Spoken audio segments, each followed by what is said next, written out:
Hello everyone, I'm Mr. Night Story, and welcome to tonight's journey toward peaceful sleep. If you're enjoying this content, I would be so grateful if you could take a moment to like this video. I'd also love to hear from you. Please feel free to share in the comments where you're watching from and what time it is there. Your kind support truly helps me continue creating these relaxing experiences for you. Now, please make yourself comfortable as we gently begin tonight's journey to restful sleep. I knew this trip was going to be different the moment we rolled up to that campsite. The place was massive, so big that before we arrived, nobody had fully mapped it out. We'd been running these summer youth camps for nearly a decade, but this location was new to us, a last-minute change after our usual grounds had been closed for renovations. The dense forest sprawled in every direction, endless rows of towering pines creating a natural labyrinth that seemed to swallow the horizon. Normally, we perform a thorough sweep to mark any hazards and identify where curious children might wander off.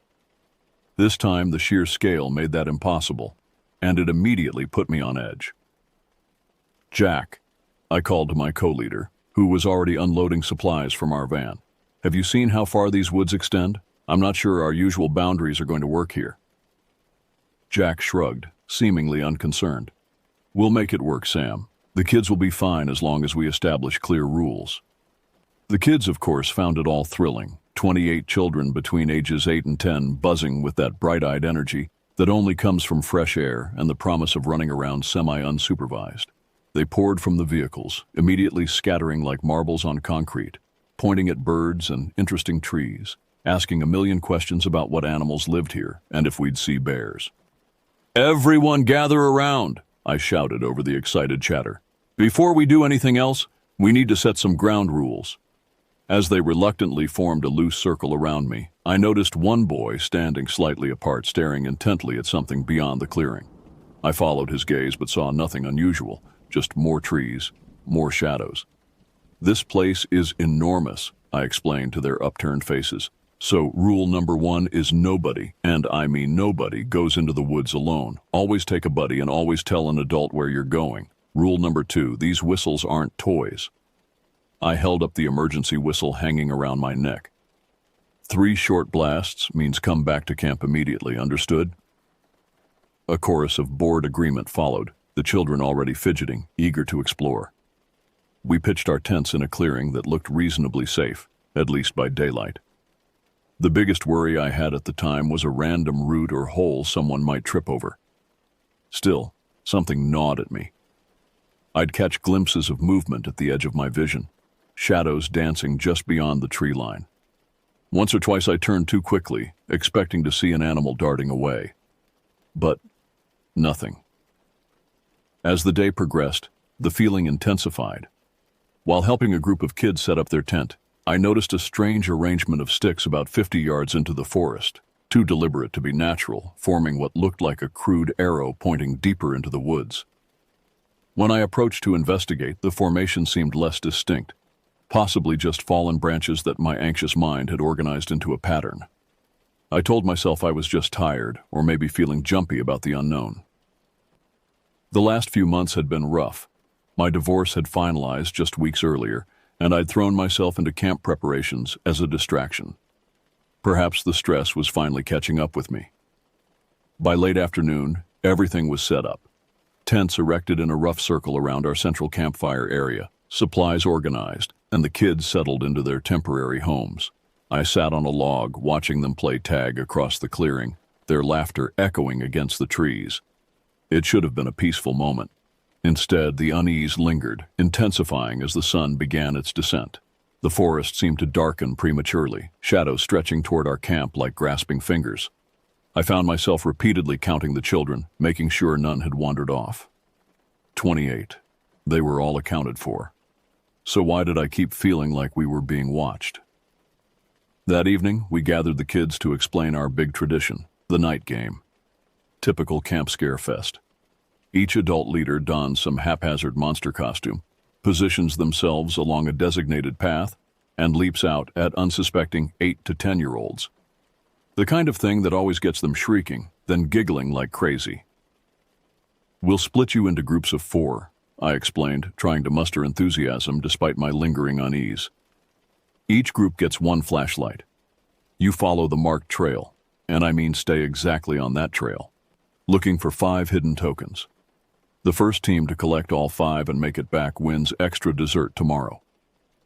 The kids erupted in excited chatter, already forming alliances and strategizing. But as I handed out flashlights and set the ground rules like absolutely don't leave the trail unless you want to end up lost for hours, I felt my nerves cranking up another notch. I tried to hide it behind a grin. "Sam, you okay?" asked Valerie, another leader, as she adjusted her ridiculous werewolf mask. "You seem distracted." "I'm fine," I lied. "Just want to make sure everything goes smoothly."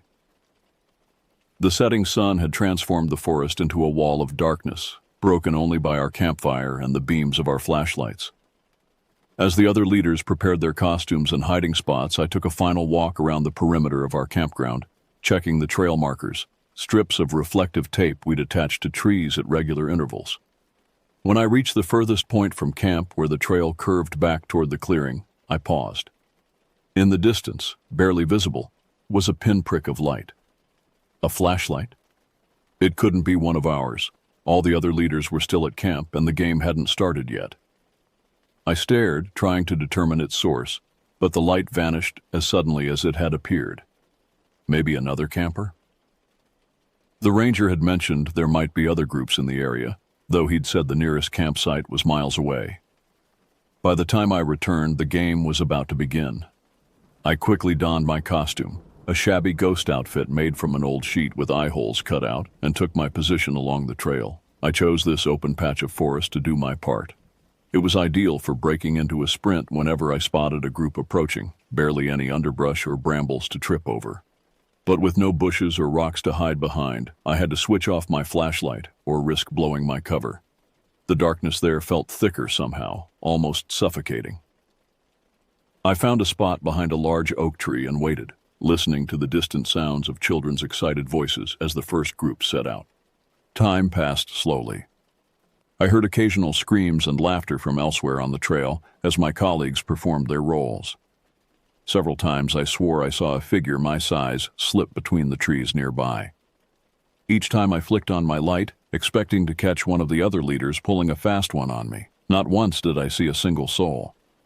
Finally, I heard approaching footsteps and voices. One of the groups was coming. I switched off my light and pressed myself against the tree, ready to jump out at the perfect moment. But then I heard something else, rustling in the underbrush from the opposite direction, followed by a strange tapping sound. I hesitated, momentarily forgetting my role in the game. The children's voices grew closer, but my attention was fixed on that odd tapping. It reminded me of woodpeckers we'd heard earlier in the day, but slower, more deliberate. Right when I was about ready to abandon my post and investigate, I glimpsed someone near a large trunk about 20 yards away. At first, relief rushed through me. Finally, I'd caught my prankster in the act. I flipped on the beam to let them know they were busted. But what the light showed was all wrong. Whoever stood there wore a tattered burlap sack, stained dark in patches, draped over their body like a crude robe. They had a bunch of plastic bags wrapped around their head like a makeshift hood, bound with what looked like fishing line. The person's arms and legs were caked in dried mud, and there was this repeated sound like a gentle knocking. It took me a second to realize he was tapping his forehead into the tree trunk, over and over. I tried calling out, thinking maybe it was a messed-up costume or somebody fooling around, but he didn't answer. He just paused, that head tapping, and turned in my direction, taking a slow, deliberate step toward me. Something told me this was no friend. My whole body launched into action before my mind fully processed what was happening. I tore away from that clearing, branches snapping under my shoes, leaves rustling as I barreled through like a runaway train. Behind me, I heard the children's approaching voices suddenly shift from excitement to confusion as I crashed past them, still wearing my ghost costume. I should have stopped. I should have turned around and escorted them back to camp. But raw fear propelled me forward. Anytime I thought I was safe, I heard footfalls behind me, quick and heavy. I refused to look back. I was convinced if I did, I'd run straight into a tree or fall face first into the dirt. The only thought rattling around in my head was, get back to camp, get to the others, get to the light. When I burst into the campfire glow, the other leaders stared at me like I was out of my mind. They were all accounted for, masks off, sipping water and looking as calm as ever. I could barely catch my breath. "Sam?" What happened? Jack stood up, concern etched across his face. I yanked off my sheet, gasping for air. There's someone else out there, not one of us. What do you mean? Valerie asked, approaching slowly. Someone in a burlap sack with plastic bags wrapped around their head, I managed between breaths. They were tapping their head against a tree, and then they came after me. The others exchanged glances. Are you sure it wasn't one of us? Jack asked gently. We all have costumes on. I looked around at them. No one seemed winded, let alone coated in filth or wearing anything like that hideous burlap getup. They tried reassuring me, saying maybe I'd just spotted a trick of moonlight or a wandering camper from another group. The kids, I suddenly remembered. I ran past a group of kids.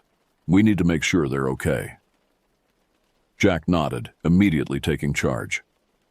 Valerie, stay here with Sam. The rest of us will check the trail and bring all the groups back. Game's over for tonight. As they disappeared into the darkness with their flashlights, I sank onto a log, my hands trembling. As much as I wanted to believe I'd imagined it all, I knew what I'd seen. It was enough to keep me up half the night, ears straining for any sound that hinted we weren't alone in that massive stretch of forest. The morning came way too early. I dragged myself out of my sleeping bag, exhausted from a night of fitful sleep punctuated by every snapping twig and rustling leaf. The camp was already buzzing with activity, children queuing for breakfast, leaders organizing the day's activities. I half expected to see the rest of the group gossiping about my late-night meltdown, but most of them were already busy corralling the kids. Nobody was pointing fingers or making jokes yet. Jack approached as I was pouring myself coffee from the percolator balanced on the cooking grate. Rough night? He asked, his tone carefully neutral. I nodded, not ready to rehash my experience. All the kids are accounted for, he continued. Everyone made it back safely last night. No one saw anything unusual except for, well, you running through the woods like you'd seen a ghost. He paused. Or were one, I guess, considering the costume. I know what I saw, Jack. He held up his hands defensively. I'm not saying you didn't see something, just that everyone else is fine, and we should probably focus on giving these kids the camp experience they signed up for. He was right, of course. Whatever had happened, my first responsibility was to these children. I nodded and forced a smile, promising to pull myself together. But throughout breakfast, as I helped dish out oatmeal and fruit, I couldn't shake the image of that figure. The way it had deliberately tapped its head against the tree trunk. The deliberate step it had taken toward me. When the meal was over and the kids were divided into activity groups, some going fishing at a nearby stream, others starting a nature scavenger hunt, I knew I couldn't just brush off what happened. Maybe there was a dangerous stranger out there, a lost hiker who needed help or something worse.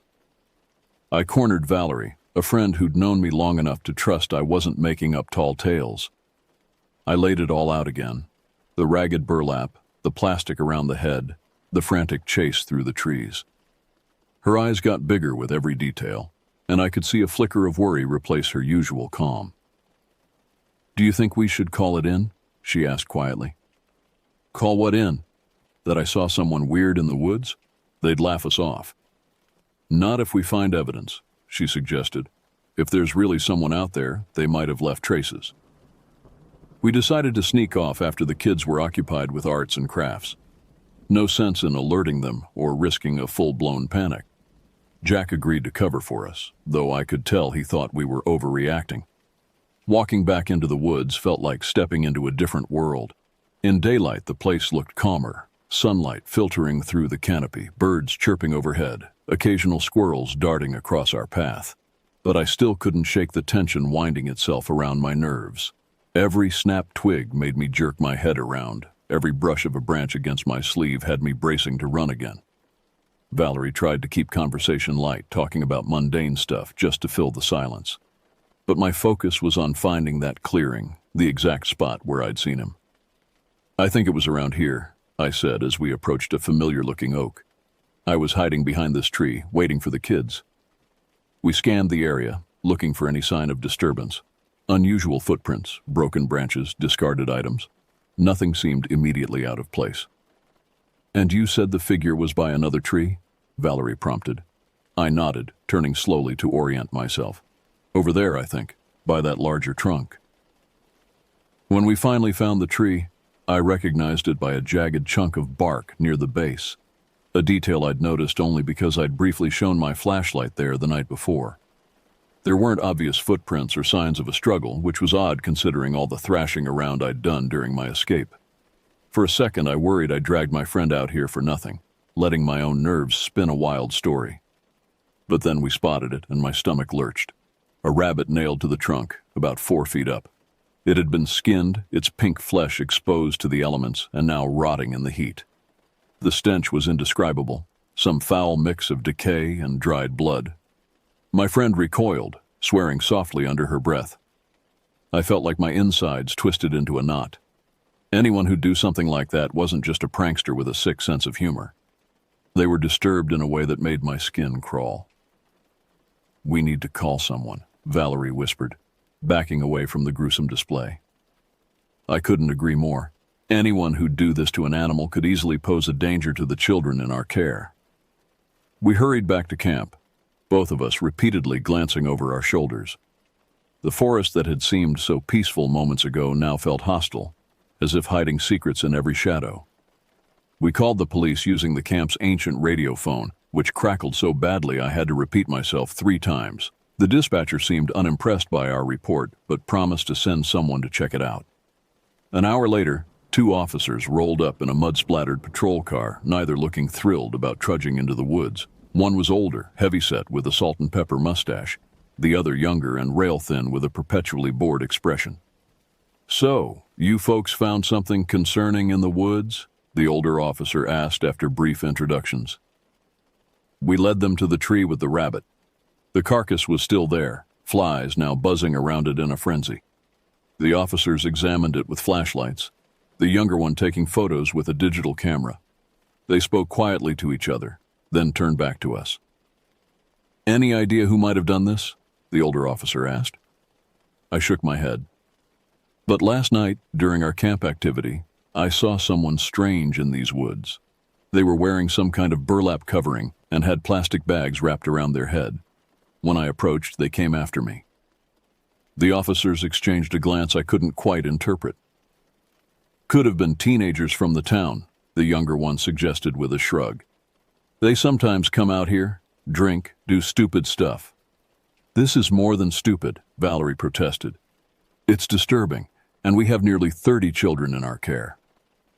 "Look," the older officer said, his tone softening slightly. "We'll increase patrols in the area. But honestly, this is probably just some kids playing sick pranks. The rabbit is disturbing, yes, but not necessarily dangerous to humans." I wanted to argue, to make them understand that whatever I'd seen wasn't just rowdy teenagers, but their minds seemed made up. They took a couple more photos, wrote a few notes in small flipbooks, and promised to look into it.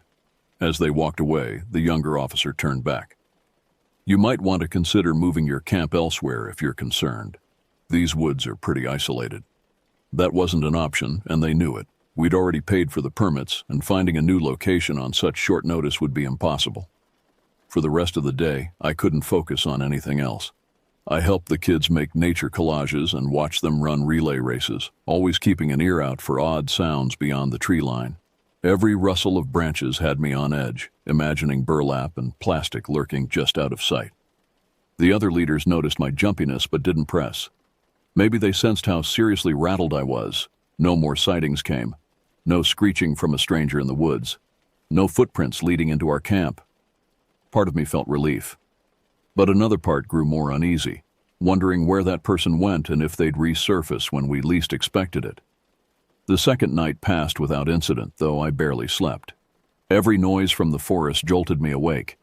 An owl's hoot, a distant rustling, the occasional crack of a branch under the weight of some nocturnal animal. By morning, my eyes felt like they'd been rubbed with sandpaper. I was filling my mug with coffee when Jack appeared at my side.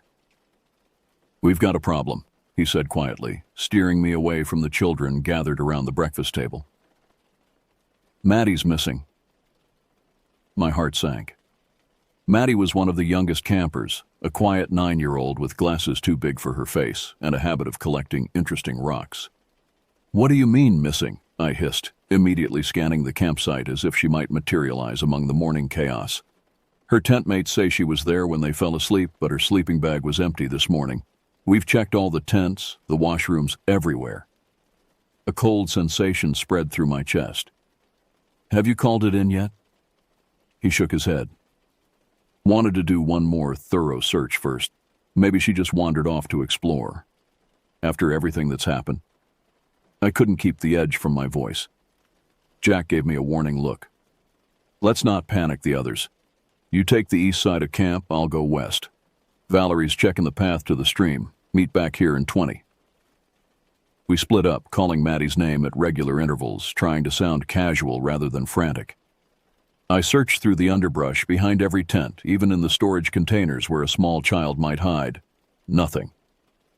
20 minutes later, we reconvened, all wearing the same grim expression. No sign of Maddie anywhere.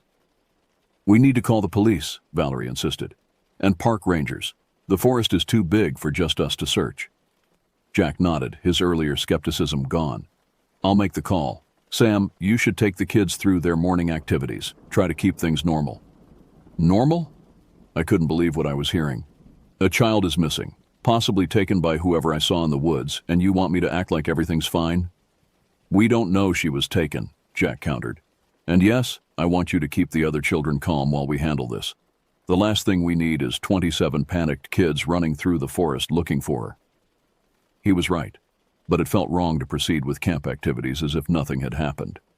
Nevertheless, I gathered the children for their morning nature walk, forcing enthusiasm I didn't feel.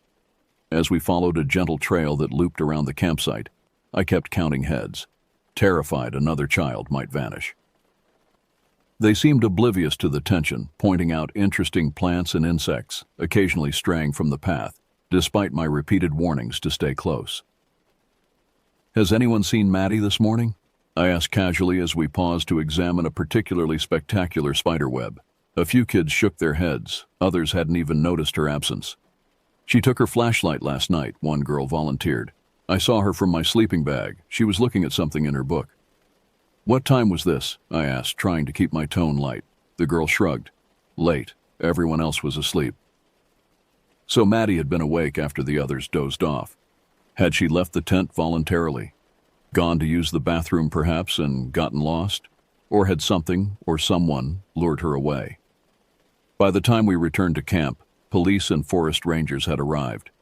2 patrol cars and a ranger's truck were parked at the edge of the clearing. Jack was speaking with them, gesturing toward the forest. I handed the children over to another leader for craft time and joined the conversation. Last seen around 10 p.m., Jack was saying, we've searched the immediate area, but no sign of her. The ranger, a weathered man with deep lines around his eyes, nodded grimly. We'll need to organize a proper search. These woods are extensive, and it's easy for even experienced hikers to get turned around. There's something else, I interjected. 2 nights ago, I saw someone unusual in the woods, and yesterday, we found a skinned rabbit nailed to a tree. We reported it to officers who came out. The police officers exchanged looks. We got that report, one confirmed, but there's no reason to assume it's connected to the missing child. Except that both happened in the same remote area within days of each other, I countered, frustration building. That can't be coincidence. The ranger held up a hand. Let's focus on finding the girl first. If she simply wandered off, she's been out there for hours, possibly overnight. That's our priority. They organized a search grid, dividing the forest into sections. 2 officers would stay with the children while the rest of us spread out to look for Maddie. We were each given a whistle, 3 blasts if we found anything. Stay within your grid, the ranger instructed. Mark your path if you can. If you get lost, stay put and use your whistle. 1 long blast, pause, another long blast. As we prepared to head out, Valerie pulled me aside. Be careful, she whispered. If there really is someone dangerous out there. I nodded, checking that my whistle was secure around my neck. You too. My assigned section was to the northeast of camp, an area I hadn't explored before. The terrain grew rougher the further I went, with more underbrush and fallen logs to navigate. I called Maddie's name every few minutes, listening intently for any response. An hour into the search, I reached a small clearing. The ground was different here, damp and disturbed, as if something had been dragged across it recently. I followed the trail to the edge of the clearing, where it disappeared into thick underbrush. Crouching down, I examined the soil more closely. There were indentations that might have been footprints, but the ground was too soft to hold distinct shapes. Still, something had definitely passed through here, and recently. I was about to call out again when I noticed something partially buried in the soft earth. Reaching down, I carefully brushed away the soil to reveal a small, round object. Maddie's compass, the one her father had given her before camp. I recognized the distinctive scratches on its brass casing. My heart hammering, I lifted the whistle to my lips and blew 3 sharp blasts. The sound echoed through the trees, momentarily silencing the birds overhead. I waited, straining to hear answering whistles or approaching footsteps. Nothing came. I blew again, 3 more piercing notes. This time, I heard a distant response. 2 short blasts, the signal to hold position. Someone was coming. As I waited, I continued to search the immediate area, looking for any other signs of Maddie's passage. Near the edge of the clearing, partially concealed by a fallen branch, I found a child-sized footprint pressed into a patch of mud, and beside it a larger print, adult-sized, with an unusual pattern that didn't match any of our camp shoes. Minutes later, the ranger emerged from the trees, followed closely by one of the officers. "What did you find?" he asked, slightly breathless from the quick pace. I showed them the compass and the footprints. The compass belongs to Maddie, and these prints, one is small enough to be hers, but the other... The officer crouched to examine them. "Could be anyone. Another camper, maybe." "None of us would have come this far," I insisted. "And look at the pattern. That's not a hiking boot or sneaker." The ranger took photos of the prints, then carefully bagged the compass as potential evidence. "We'll expand the search in this direction," he decided. "If she passed through here, she might have continued along the same trajectory." The search continued for hours, spreading outward from where I'd found the compass. More officers arrived, along with volunteers from the nearby town. By late afternoon, the forest was filled with voices calling Maddie's name, the sounds overlapping and echoing until they became almost meaningless. As dusk approached, the search coordinator, a stern-faced woman from the sheriff's department, called everyone back to camp. "We're losing the light," she explained as we gathered in the clearing. "We'll resume at first light tomorrow. In the meantime, we're bringing in specialized equipment and search dogs." The mood at camp that evening was somber. The children, finally aware of the seriousness of Maddie's disappearance, huddled together in subdued groups. The usual evening games were canceled. Instead, we sat around the campfire trying to maintain a sense of normalcy while our minds raced with worst-case scenarios. I found myself watching the tree line constantly, half expecting to see a figure in burlap emerge from the darkness. The forest seemed to press closer tonight, the shadows between trees deeper and more menacing. After the children were settled in their tents, now with an officer stationed nearby for security, the adult leaders gathered to discuss next steps. "If they don't find her tomorrow," Jack said quietly, "we should consider ending the camp early, getting the other children home." No one argued. Whatever joy this place had once promised had been thoroughly extinguished. I volunteered for the first watch shift, claiming I wasn't tired anyway. In truth, I knew sleep would be impossible with my mind churning over everything that had happened. I positioned myself on a log with a clear view of both the tents and the surrounding forest, a powerful flashlight in my hand. The night was unnaturally quiet. No owls hooted, no creatures rustled in the underbrush. It was as if the entire forest was holding its breath, waiting. About an hour into my watch, as the campfire burned down to embers, I heard it, a soft, rhythmic tapping coming from somewhere beyond the tree line. The same sound I'd heard that first night, when I'd seen the figure tapping its head against the tree trunk. I stood, shining my flashlight toward the sound, its beam barely penetrating the wall of darkness. For a moment, I thought I glimpsed movement, a shadow shifting between trees, but it was gone before I could be certain. The tapping continued, moving slowly around the perimeter of our camp, always just out of clear sight. I followed with my light, unwilling to venture into the trees alone, but equally unwilling to let whatever it was approach unchallenged. When the sound finally faded, I remained standing, my body rigid with tension. Something told me that whatever I'd heard wasn't just passing by, it was watching, waiting. and somehow I knew it was connected to Maddie's disappearance. Dawn broke over the campsite, pale light filtering through a low mist that clung to the forest floor. I'd remained awake through the night, my watch shift long over, but sleep impossible. The tapping sound had not returned, but neither had my sense of security. The search resumed at first light, this time with tracking dogs. 2 German shepherds whose handlers kept them on long leads as they sniffed around the area where I'd found Maddie's compass. I watched from the edge of the camp as they worked, the dogs' noses pressed to the ground, occasionally lifting to sample the air. One of them kept returning to the strange footprint, whining softly before moving on. "Any news?" Valerie asked, appearing beside me with 2 steaming mugs. She handed one to me, the coffee inside strong and bitter. I shook my head. The dogs seem interested in that footprint, but they haven't picked up a clear trail yet. She sighed, her breath visible in the morning chill. "The kids keep asking when Maddie's coming back. I don't know what to tell them." "The truth," I suggested, "that she's lost, and a lot of people are looking for her." "And if she's not just lost?" Valerie's voice dropped to a whisper. "If what you saw that night..." She was interrupted by sudden activity from the search party. One of the dogs had begun barking excitedly, pulling against its lead. Its handler struggled to keep up as the animal plunged into the underbrush, following some scent only it could detect. The second dog joined in, both animals now baying as they dragged their handlers deeper into the forest. Several officers followed, crashing through the vegetation with far less grace than the canines. "Should we?" Valerie began. "Stay here," Jack instructed, appearing behind us. "They'll signal if they find anything. Our job is to keep the camp running." I wanted to argue, to insist on joining the search, but he was right. We had 27 other children to care for, all of whom were frightened and confused by the sudden disruption to their summer adventure.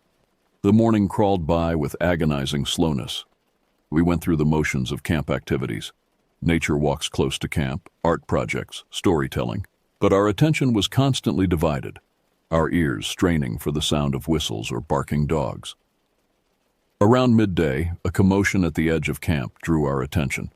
2 officers were returning, their expressions grim. Between them walked a man I didn't recognize, tall and gaunt, with a wild beard and clothes that looked like they'd been through a war. His hands were cuffed behind his back. The children, playing a supervised game of tag nearby, fell silent as the trio approached. One of the officers directed the man to sit on a log, while the other came over to speak with us. "Found him living in an old hunting cabin about 2 miles north," the officer explained quietly. "Place is a mess. Looks like he's been squatting there for months, possibly homeless, definitely not all there mentally." "Is there any sign of Maddie?" Jack asked. The officer shook his head. "Nothing at the cabin, but he matches the description you gave, tall, unkempt. No burlap sack or plastic bags when we found him, though." I studied the man from a distance. He sat hunched on the log, muttering to himself, occasionally jerking his head as if responding to an unseen speaker. His boots were caked with mud, but from this distance I couldn't tell if they matched the print I'd found. "Has he said anything about the girl?" Valerie asked. "Claims he hasn't seen anyone. Says he keeps to himself." The officer shrugged. "We're taking him in for questioning, see if his story changes in a more formal setting. In the meantime, the search continues." As they led the man away, he suddenly stopped, twisting to look back at the forest. His expression changed from confusion to what looked like fear. "It's not me you should worry about," he called out, his voice surprisingly clear. "It's what lives under the ground." The officer tugged him forward, dismissing his outburst as the ravings of an unstable mind. But something about the man's words sent a chill through me. "What do you think he meant?" Valerie whispered as we watched them drive away. "Probably nothing," Jack said firmly. "Guy's clearly not well." But I wasn't so sure. There had been something specific in his tone, something that sounded less like delusion and more like warning. After lunch, while the children were engaged in a massive game of capture the flag, heavily supervised by the remaining leaders, I approached one of the rangers who'd stayed behind to coordinate the ongoing search. "That man they found," I began. "Did he say anything else about what lives under the ground?" The ranger looked up from his map with a tired smile. Don't put too much stock in that. Guy's been living rough for who knows how long, probably has all sorts of fears and fantasies. But what if he knows something? What if there's some kind of, I don't know, cave system or old mine shaft where Maddie could have fallen? The ranger considered this. There are no official cave systems or abandoned mines on our maps, but these woods are old and not every feature gets documented, especially on private land like this. Could we check? If there's even a chance she's somewhere underground. He sighed, rubbing his forehead. I'll mention it to the search coordinator, but honestly, we're following the most likely scenarios first, that she wandered off and got lost or... He didn't finish the sentence. Or was taken by someone, I mentally completed, like the figure I'd seen. The afternoon search turned up nothing new. By evening, the mood at camp had shifted from tense concern to a heavier dread. It had been over 24 hours since Maddie was last seen, a critical threshold in missing persons cases, especially for children. The search coordinator announced they were scaling back for the night, but would resume with additional resources in the morning. Specialists were being called in, including a team with ground-penetrating radar that could detect anomalies beneath the surface. That night, none of us slept well. The children were subdued, many asking to call home. We'd already contacted all the parents, explaining the situation as delicately as possible. Some were driving up to collect their children early. Others had reluctantly agreed to let them stay, trusting in the increased security presence around the camp.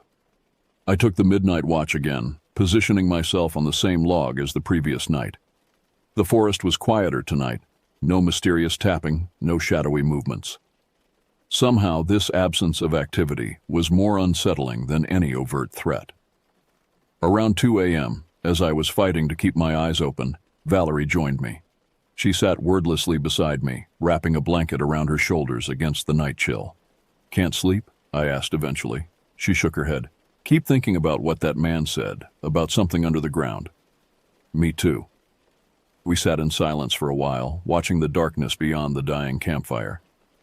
"There's something wrong with these woods," Valerie said finally. "I've been on dozens of camping trips and I've never felt like this before. It's like the forest itself is hostile." I understood exactly what she meant. From the moment we'd arrived, something had felt off about this place, a subtle wrongness that had been easy to dismiss until things started happening. "Do you believe in evil?" I asked suddenly.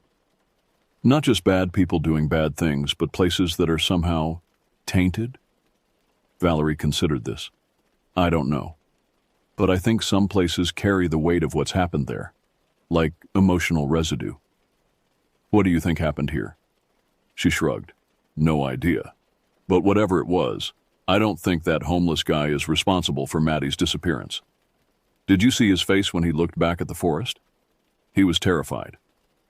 A sudden crack in the underbrush made us both jump. I swung my flashlight toward the sound, its beam cutting through the darkness to reveal nothing. Just more trees, more shadows. "Probably just an animal," Valerie whispered. But she didn't sound convinced. We kept watch together until dawn, both too on edge to consider sleep.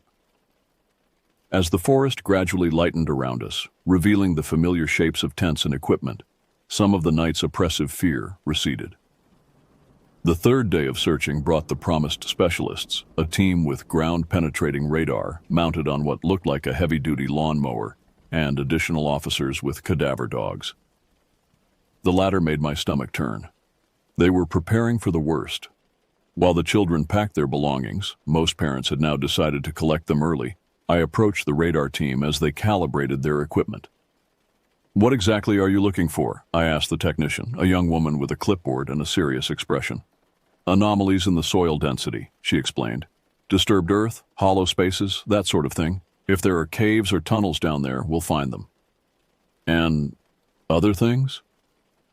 I couldn't bring myself to be more specific. She understood. "Yes, if necessary." They began their survey near where Maddie's compass had been found, slowly pushing the radar unit in a grid pattern across the forest floor. The machine emitted a low hum as it worked, occasionally beeping when it detected something of interest. I should have been helping with the camp breakdown, but I couldn't tear myself away from the search. Something told me they were finally looking in the right place. After about an hour, the radar unit emitted a series of rapid beeps, The technicians huddled around a small screen, pointing and discussing something in low voices. "What is it?" I asked, approaching cautiously. "There's a void about 8 feet down," one of them explained, pointing to a dark area on the screen. "Too regular to be natural. Could be an old root cellar or storage space, definitely man-made." The search coordinator was called over. After examining the findings, she ordered excavation equipment brought in. The location was marked with stakes and bright orange tape. "It'll take a few hours to get the equipment here," she told me. "You should focus on getting those kids safely away from this place." I nodded, but even as I turned to leave, something caught my eye. A disturbance in the soil near one of the marker stakes. Bending down, I brushed away some leaf litter to reveal what looked like the edge of a wooden board, weathered and partially rotted. "There's something here," I called out, continuing to clear away debris. More of the board became visible, and beside it, what appeared to be a metal handle embedded in the ground. The coordinator hurried over, dropping to her knees beside me. Together, we cleared more of the area, revealing what was unmistakably a trapdoor, camouflaged by years of accumulated soil and vegetation. "Get back," she ordered, standing and unholstering her weapon. She keyed her radio, calling for immediate backup. Within minutes, 4 officers had surrounded the trapdoor, weapons drawn. One of them grasped the rusted handle and, on the coordinator's signal, heaved it open. Stale air rushed out, carrying a musty, unpleasant odor. The opening revealed a set of crude wooden stairs descending into darkness. One of the officers produced a powerful flashlight and shined it down the opening. The beam illuminated rough earthen walls and what looked like a dirt floor about 10 feet below. "Maddie?" the coordinator called down. "Maddie, are you down there?" No response came from the darkness. 2 officers prepared to descend, checking their weapons and flashlights. The coordinator turned to me. "You need to go back to camp now," she said firmly. "This is an active investigation scene." I wanted to protest, to insist on going down with them, but the rational part of my brain knew she was right. I was a camp counselor, not law enforcement. If Maddie was down there, if anyone was down there, the officers were better equipped to handle the situation. With reluctance, I returned to camp, where the first parents were already arriving to collect their children. The atmosphere was tense, parents hugging their kids tightly, shooting worried glances toward the forest where the search continued.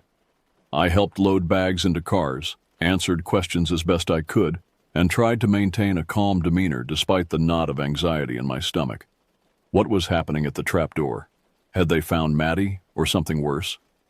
Hours passed with no news.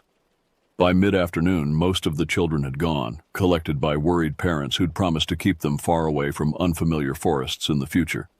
Only a handful remained, waiting for parents traveling from farther away.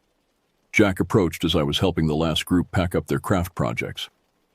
"They found something," he said quietly, pulling me aside. "Not Maddie. Something else." My heart sank. "What?" "They're not saying exactly, but they've called in a forensics team from the state lab, and they've expanded the secured area around that trapdoor." A horrible suspicion formed in my mind. Other children? From before? Jack's expression was grim. "Maybe."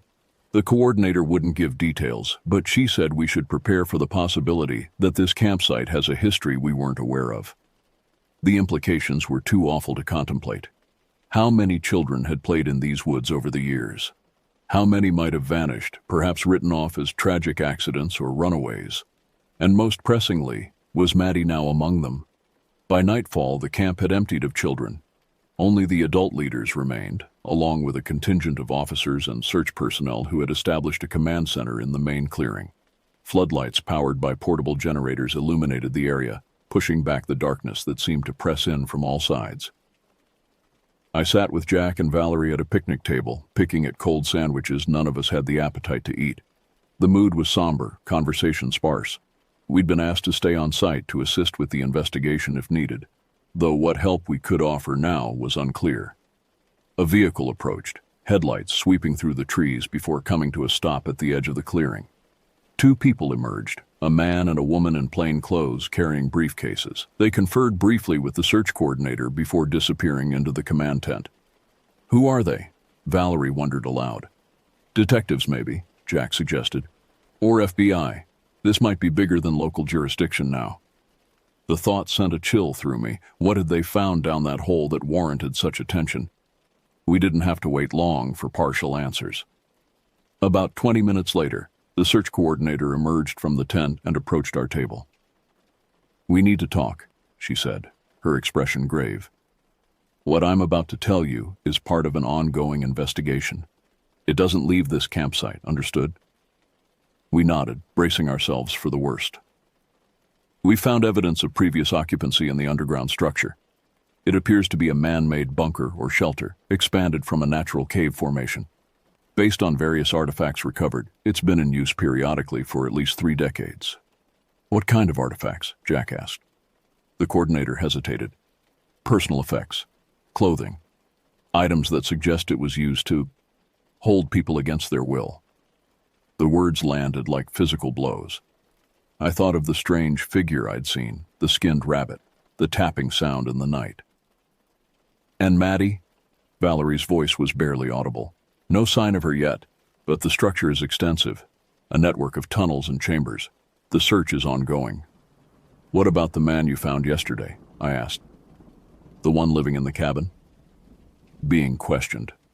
So far he maintains he knew nothing about the bunker, though he admits to hearing noises from underground sometimes. I remembered his warning. "It's not me you should worry about. It's what lives under the ground." "He tried to tell us," I said, in his way. The coordinator nodded grimly. "It's possible. We're still trying to determine his level of involvement, if any." She went on to explain that they'd be conducting a thorough sweep of the entire forest area over the coming days, using ground-penetrating radar to locate any additional underground structures. The investigation would likely continue for weeks, possibly months. "What happens now?" Jack asked. "With the camp, I mean." "This property is officially a crime scene. Obviously, your program here is terminated for the season. You'll be contacted if we need additional statements or information." After she left, the 3 of us sat in stunned silence, trying to process what we'd learned. The implications were horrifying, that these woods, which had seemed merely unsettling at first, might have been the site of unimaginable crimes spanning decades. "We should have known," Valerie said finally, her voice tight with emotion. "We should have sensed something was wrong with this place from the beginning." "How could we have known?" Jack countered. "The property passed all the official inspections. There was nothing in any record to suggest." "Sam knew," she interrupted, looking at me. "Sam felt it from the first day, and then saw whatever it was." I shook my head. "I didn't know anything. I just had a bad feeling. If I'd known what was really happening, I would have gotten the kids out immediately." "It's not your fault," Jack said firmly. "None of this is on us. We followed protocols, reported what we saw, did everything by the book." But his reassurance felt hollow. A child was still missing. Possibly more, if the evidence in the bunker was any indication. And we'd brought 28 innocent children to a place that harbored darkness beyond imagination. We were permitted to sleep in the large community tent that night, with officers stationed nearby. None of us expected to actually rest, but exhaustion eventually claimed us in the early hours of the morning. I dreamed of tunnels, endless, twisting passages carved into the earth, their walls damp and glistening in the beam of my flashlight. In the dream, I was searching for Maddie, calling her name as I navigated the labyrinth. Sometimes I heard responses, faint cries that seemed to come from everywhere and nowhere at once. And always, somewhere behind me, the sound of footsteps and that gentle, rhythmic tapping. I woke with a gasp, my heart pounding. The tent was dimly lit by the glow of dawn filtering through the canvas. Jack and Valerie were still asleep, their faces troubled even in unconsciousness. Outside, the camp was already active, officers and specialists moving purposefully between vehicles and the command tent. I stepped out, stretching muscles stiff from tension and inadequate rest. One of the officers approached, offering a cup of coffee from a large thermos. I accepted gratefully, the warmth seeping into my cold hands. "Any news?" I asked. He hesitated, then nodded slightly. "They found something about an hour ago, more evidence in one of the deeper chambers." "Maddie?" "No."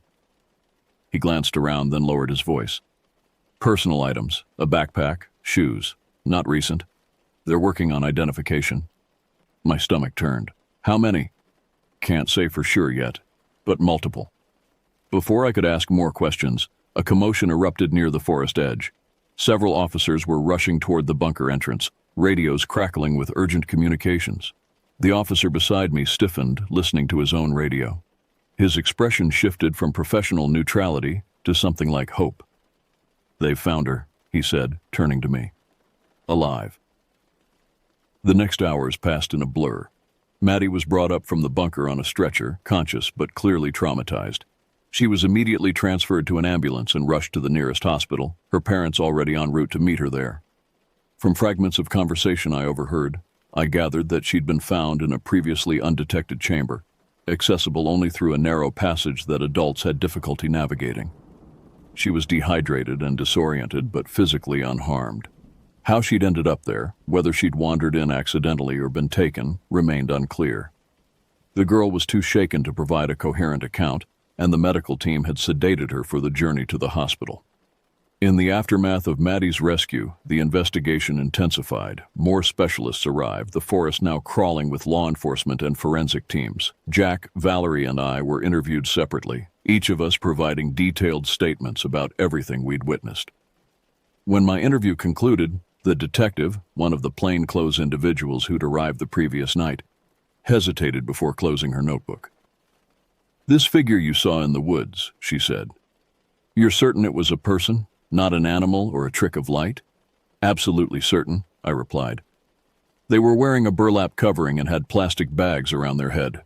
They moved deliberately like a human." She nodded, making a final note. "We found items matching that description in the bunker. Burlap sacks, plastic sheeting, and there are indications that someone has been living down there, at least periodically, for some time." A chill ran through me. So there really was someone. It appears so.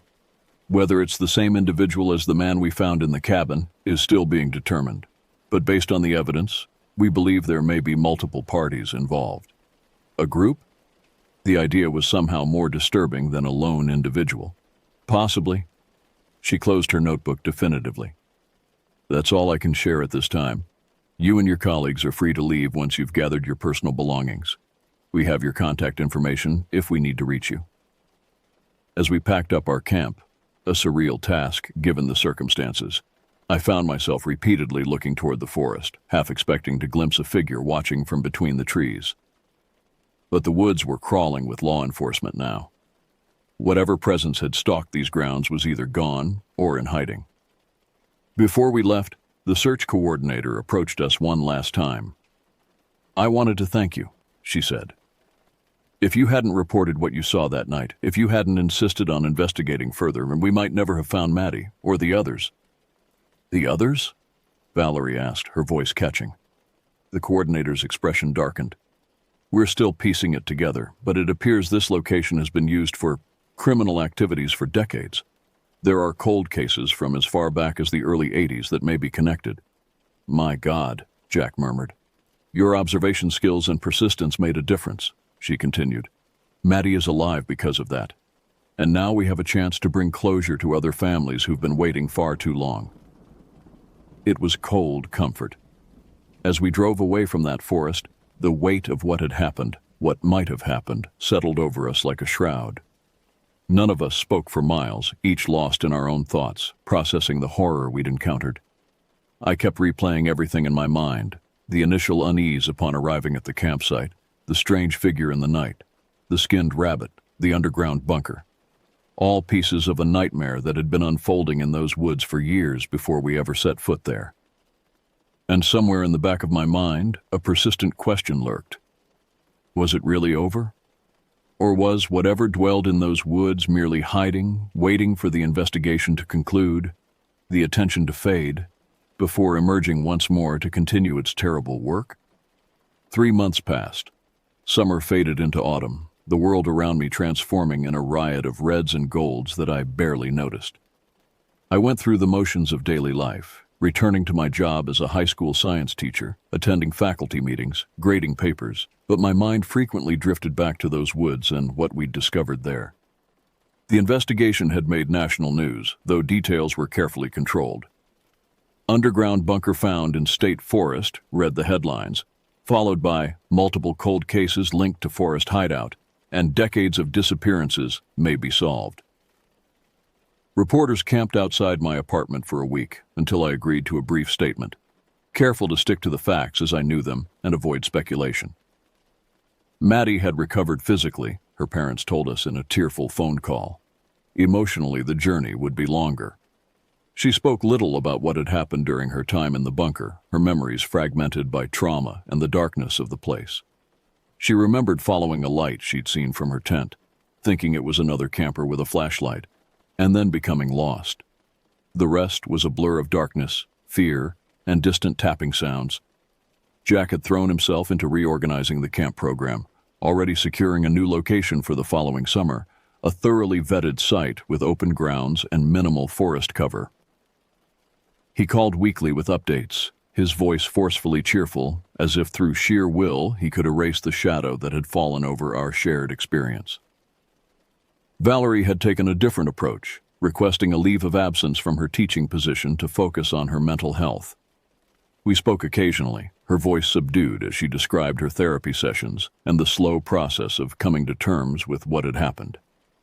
She'd started a support group for other camp leaders who'd experienced traumatic events, finding purpose in helping others navigate their own darkness. As for me, I existed in a state of suspended anxiety. I functioned, I worked, I maintained the appearance of having moved on. But inside, questions continued to plague me. What had we really encountered in those woods? Who, or what, was the figure I'd seen? And why couldn't I shake the feeling that it wasn't over? The police had been thorough in their investigation. The underground bunker yielded evidence linking it to at least 7 disappearances spanning 3 decades. Cold cases from across the state were being reopened, dental records compared with remains found in the deeper chambers. The man found in the hunting cabin, identified as a former forestry worker who'd suffered a mental breakdown years earlier, was eventually cleared of direct involvement. He'd been living in the woods for years, aware of strange occurrences but too mentally disturbed to report them coherently or understand their significance. No other suspects had been publicly identified, though rumors circulated about a group or cult that might have used the location periodically. The property's ownership history was complex, passing through several holding companies before being acquired by the state as part of a land conservation initiative. Investigations into these companies were ongoing, the results not yet made public. On a crisp October evening, as I was grading lab reports at my kitchen table, my phone rang. The number was unfamiliar, but the area code matched the county where the campsite was located. "Hello?" I answered, a knot forming in my stomach. "Is this Sam?" A woman's voice, professional but with an undercurrent of tension. "Yes. Who's this?" "Detective Morales. We met during the investigation at Camp Whispering Pines." I remembered her. The plainclothes officer who had interviewed me, dark hair pulled back in a severe bun, eyes that missed nothing. "I remember," I said, setting down my pen. "What can I do for you?"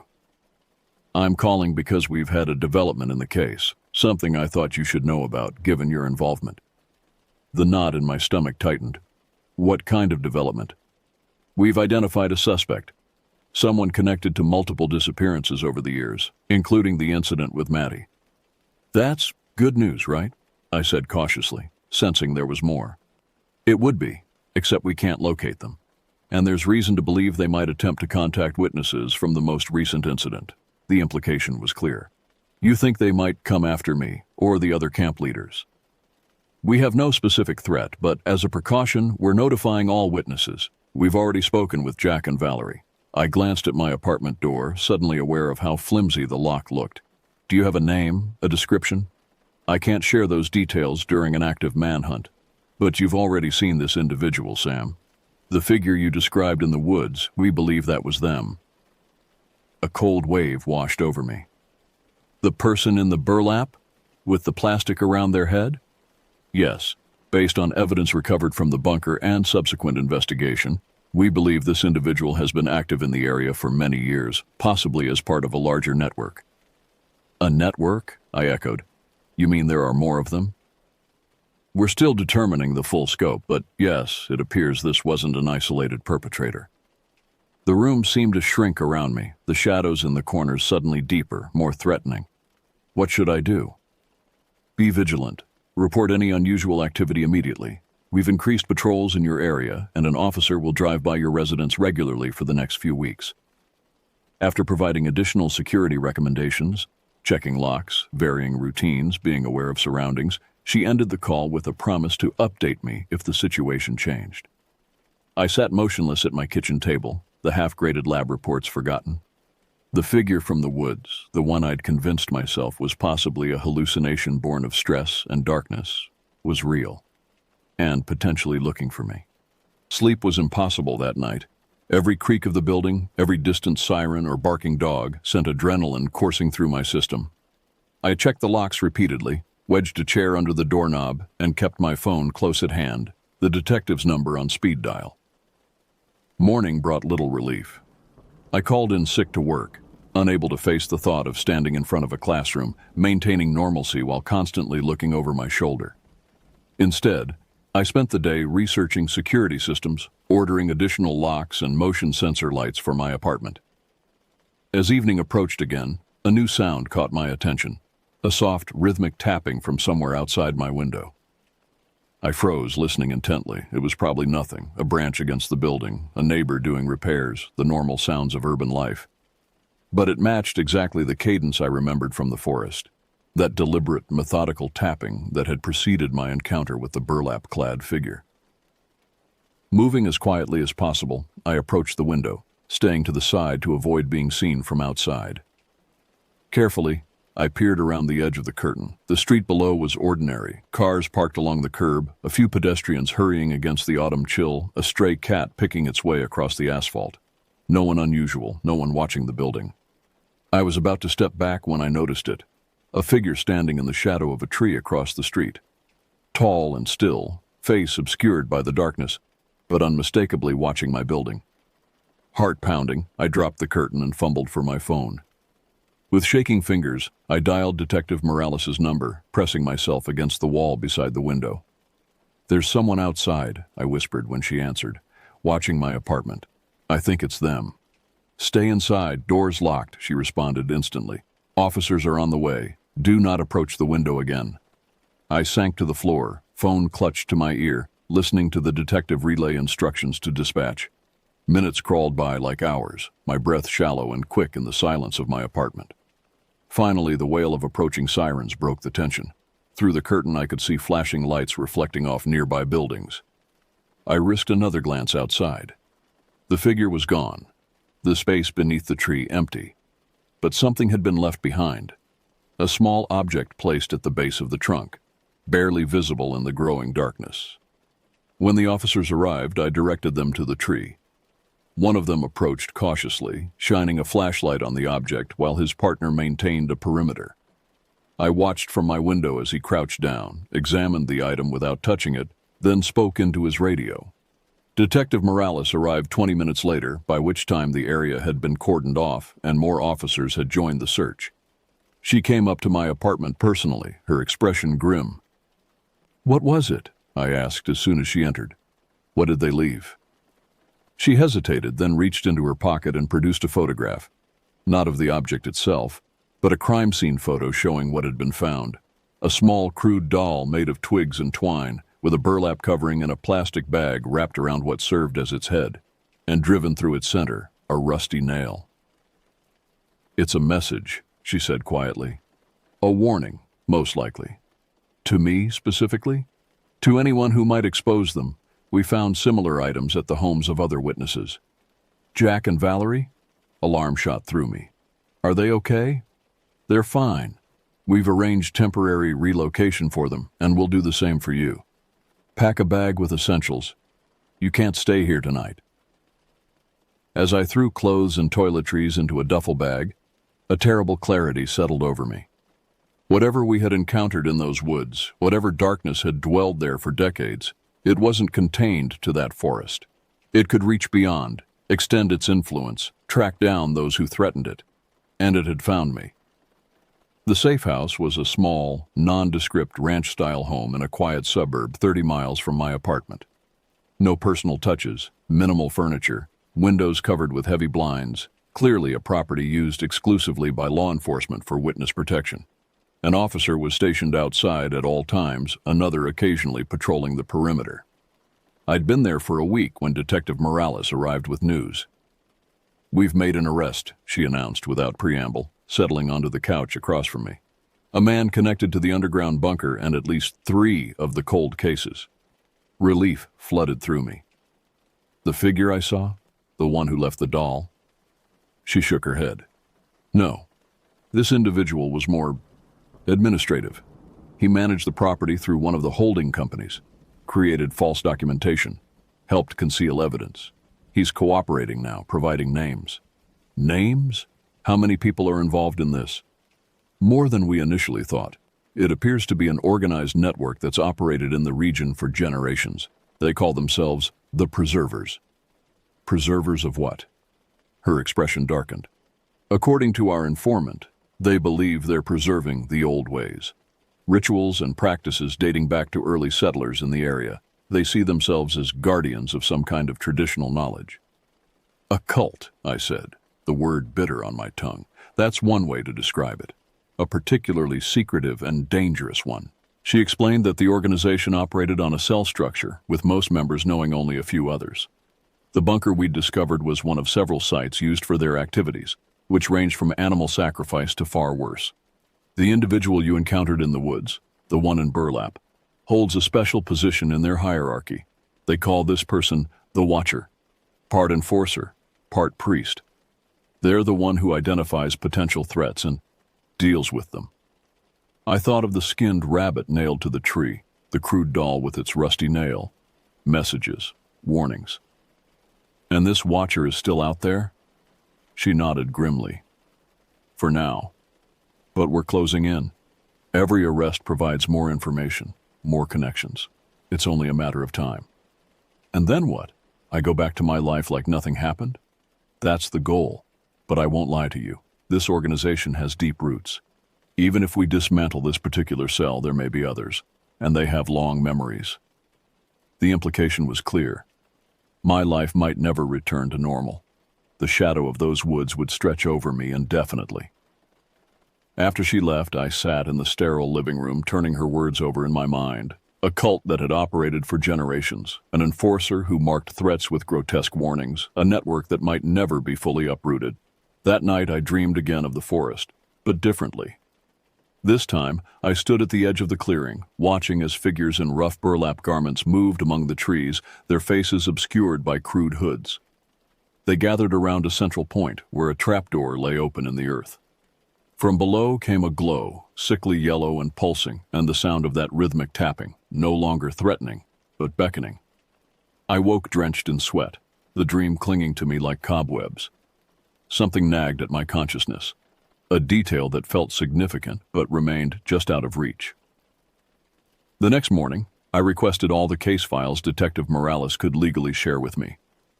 She was reluctant but eventually agreed, delivering a thick folder of documents, heavily redacted but still informative. I spent days poring over the materials, maps of the forest with the bunker's location marked, timelines of disappearances, statements from witnesses spanning decades who had reported strange sightings or sounds in those woods. Patterns emerged, connections I hadn't seen before. The disappearances clustered around specific dates, primarily in early spring and late autumn.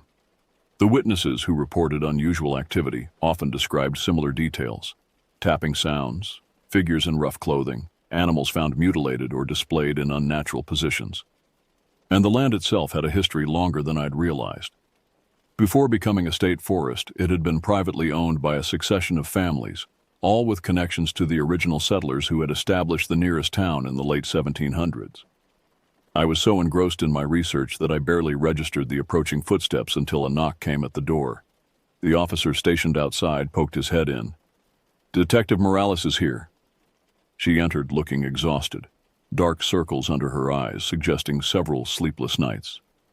But there was something else in her expression, a tension, an urgency that hadn't been there before. "We found another bunker," she said without preamble, 10 miles from the first one on what used to be part of the same property before the land was divided. "Is it connected to the same group?" "Definitely. Same construction style, similar artifacts. But this one was more ceremonial. And we found records, detailed documentation of their activities, their beliefs, their membership. She placed a file on the coffee table between us. Unlike the previous documents, this one wasn't redacted. I'm showing you this because you've become part of this investigation, whether you wanted to or not, and because I believe you deserve to understand what you're up against. Inside were photographs of the newly discovered bunker, a larger, more elaborate structure than the first, with walls covered in crude symbols and text in an archaic script. There were ledgers listing names and dates, some going back nearly 2 centuries, and most disturbing, detailed accounts of rituals performed, including the selection and preparation of participants, many of whom were clearly unwilling. This is... I struggled to find words. Evil, she supplied simply. Not supernatural, not mystical. Just humans doing terrible things because they believe they're entitled to, because tradition and secrecy have protected them for generations. She turned to a final section of the file, a list of names under the heading Watchers. The roll is passed down through specific family lines, she explained. When one watcher dies or becomes unable to perform their duties, another is selected and trained. According to these records, there have been 27 watchers since the group's founding. And the current one, the one I saw? She tapped a name at the bottom of the list. The entry was newer than the others, the ink less faded. Joseph Thorne, initiated 2018. We have a name and a history now, she said, and a pattern of movement. We're going to find him. Something about the name tickled at my memory. I flipped back through the file, scanning the lists of previous watchers, previous members, previous owners of the land. Thorne. The name appeared repeatedly, one of several family lines deeply entwined with the organization from its earliest days. I need to see property records, I said suddenly, for the area around my apartment. Detective Morales frowned. Why? Because I don't think it's a coincidence that this watcher found me so easily. I think there might be a connection to where I live. Her expression shifted from confusion to realization. You think someone in your building or nearby is connected to them, yes. Within hours, she'd returned with the requested records. Together, we spread them across the table, tracing ownership histories of buildings in my neighborhood. And there it was. My apartment building had been constructed in the 1960s on land formerly owned by a holding company called Thorne Investments. He wasn't just watching randomly, I said, my voice hollow with the realization. They knew exactly where to find me. This wasn't about me witnessing something at the camp. It was about me living on land they consider theirs. Detective Morales was already on her phone, relaying the discovery to her colleagues, requesting additional background checks on my neighbors, the building management, everyone connected to the property. We need to widen the net, she said after ending the call. If they've been monitoring you because of where you live, they might be doing the same to others. The investigation expanded rapidly after that. More arrests were made, including the building manager of my apartment complex, who had been passing information to the cult for years. Properties across 3 counties were searched, revealing a network more extensive than anyone had suspected. And 2 weeks later, they found Joseph Thorne, the current watcher, hiding in a remote cabin near the Canadian border. The arrest made national headlines. Cult enforcer captured. Generations of terror end with arrest of the watcher. Detective Morales brought me the news personally, her exhaustion now mingled with satisfaction. It's over, she said simply. He's in custody, along with 23 other members. We've seized their assets, their properties, their records. The organization is dismantled. All of it? I asked, not quite ready to believe. After operating for 2 centuries? As much as we can be certain of. There may be sympathizers, distant connections we haven't identified yet. But the core is gone. I was allowed to return to my apartment the following day, though I knew I wouldn't stay there long. Too many dark associations now. Too many nights I'd lie awake listening for that tapping sound outside my window. The final piece fell into place a month later, when Detective Morales called to tell me they'd completed their investigation of the Thorne family history. Your initial instinct was right, she said. The land where your apartment stands was more than just property they once owned. It was one of their original ritual sites before the city expanded, and they were forced to move deeper into the forest. so when I moved in, you unknowingly placed yourself on their radar, and when you later encountered one of them in the forest, it created a connection they couldn't ignore. In their belief system, it was a sign. I thought of that first day at the campsite, the unease I'd felt from the moment we arrived. Had some part of me sensed the darkness that dwelled there? Or was it simply the natural wariness of an unfamiliar place? "What happens to the forest now?" I asked. "The campsite?" "It remains closed indefinitely. The state is considering options, but given the extensive underground structures and the history, it may never reopen to the public." In the months that followed, I rebuilt my life piece by piece. I found a new apartment in a different city, resumed teaching at a new school, made new friends who knew nothing of what I'd experienced. Jack and Valerie had done the same, each of us creating distance from the events that had bound us together. We stayed in touch, though our conversations carefully avoided direct mention of those days in the forest. Some experiences are too profound, too terrifying to revisit, even with those who shared them. But sometimes, on particularly dark nights, I still find myself listening for that rhythmic tapping, that soft, persistent sound that had heralded the approach of something ancient and malevolent. And I wonder about the true reach of the preservers, if their influence has truly been eradicated, or if, like the roots of an old tree, parts remain buried deep, waiting for the right moment to emerge once more. I knew this trip was going to be different the moment we rolled up to that campsite. I just never imagined how completely it would change the course of my life, how it would peel back the veneer of normal existence to reveal the darkness that sometimes lurks beneath. And though they tell me it's over, though Joseph Thorne sits in a maximum security prison and his accomplices stand trial for their crimes, I can't help but listen for that tapping in the night. Just in case. Because some watchful eyes never truly close, some traditions never fully die, and some forests hold secrets that refuse to remain buried.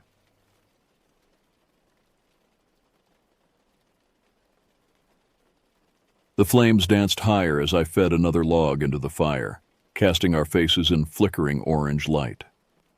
We had gathered around the campfire that evening, passing around trail mix and sharing stories from our various missions. The autumn air carried a crisp bite that made us huddle closer to the warmth. My companion from the Northern Territories, Elder Rodriguez, had been unusually quiet all evening. Rodriguez was typically the most animated among us, always ready with a joke or a story that would have us all laughing until our sides ached. But tonight, something weighed heavily on him. His dark eyes kept darting to the shadows beyond our circle of light, and his hands trembled slightly as he held his cup of hot chocolate. The nervous energy radiating from him was impossible to ignore. "There's something I need to tell you all," Rodriguez finally spoke, his voice barely above a whisper. The casual chatter around the fire died instantly. "Something that happened during my assignment near the Crow Reservation in Montana. I've been carrying this for months, and it's eating at me from the inside." The wind picked up, sending sparks spiraling into the darkness above us. Rodriguez stared into the flames as if they might provide him with the courage to continue. His Adam's apple bobbed as he swallowed hard, and I noticed beads of sweat forming on his forehead despite the cool evening air. "My mission covered a massive territory," he began, his words measured and careful. "Most of it was standard suburban areas, but there was this remote section near the reservation that we rarely visited. The locals always seemed uncomfortable when we mentioned that area, crossing themselves or quickly changing the subject. I should have paid more attention to those warning signs." Rodriguez paused, running his hands through his hair. The fire crackled, sending shadows dancing across his face, making him look years older than his 21 years. When he continued, his voice carried a tremor that made my skin crawl. 3 months ago, Elder Thompson and I got a call about some investigators living way out in that territory. They were eager to learn about the faith, so we made the long drive out there. The meeting went well, really well actually. But as we were heading back, our gas gauge started dropping faster than it should have. By the time we realized we were running on fumes, we were in the middle of nowhere. The memory seemed to physically pain him. Rodriguez clutched his cup tighter, his knuckles white against the ceramic. We sat on that empty road for what felt like hours. No cell service, no other cars, just endless stretches of scrubland and those rolling hills that seemed to watch us. Finally, this old rancher came by with a spare gas can. Nice guy, but when he found out where we'd been, his whole demeanor changed. He kept glancing over his shoulder while he filled our tank, like something might be following us. Rodriguez's breathing became shallow as he delved deeper into his story. The rest of us remained silent, sensing that whatever he was about to reveal would change how we viewed our own missions forever. It was past 11 when we finally got back on the road, he continued. Thompson fell asleep almost immediately. The poor guy had been up since 5 that morning. I was tired too, but I wanted to get us home safely, so I pushed the speed limit. 45 miles per hour on those winding back roads, headlights cutting through absolute darkness. He took a shuddering breath, and I noticed his hands were now visibly shaking. At first, I thought I was seeing things. You know how your eyes play tricks on you when you're tired? Shadows that look like movement, tree branches that seem to reach out. But this was different. There were shapes moving parallel to the car, just at the edge of my headlight beam. The fire popped loudly, making several of us jump. Rodriguez didn't seem to notice. His eyes were fixed on something beyond our circle, as if he were seeing that night all over again. I figured it was wildlife, coyotes maybe, or deer.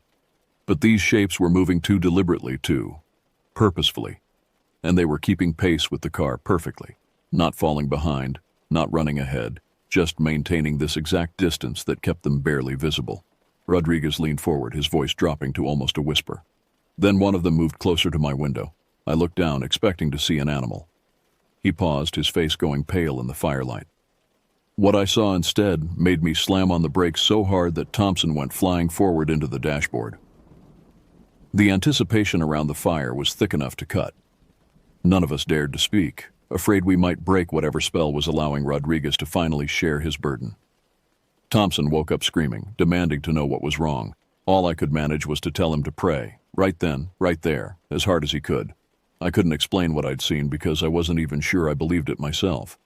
But I floored the accelerator and drove the rest of the way home in complete silence, gripping the steering wheel so tight my knuckles went numb. Rodriguez looked directly at me, and the terror in his eyes was unmistakable. When I glanced down, I saw 5 or 6 human figures running on all fours alongside the car. Not crawling, running.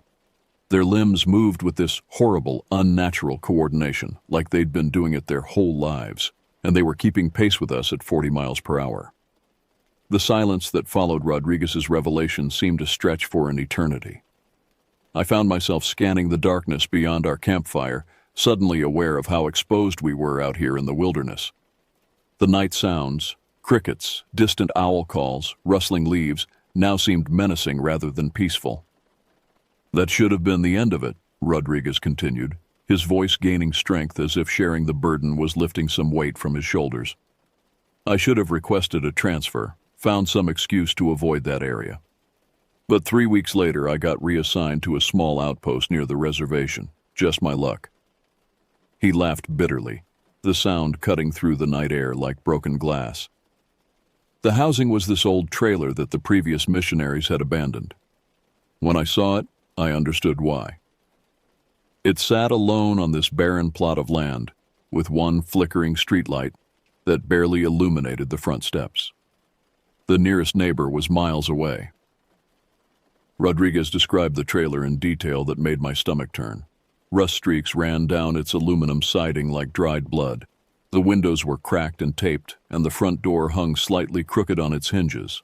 Inside, the furniture was sparse and worn, and every surface was covered with a fine layer of dust that suggested recent abandonment.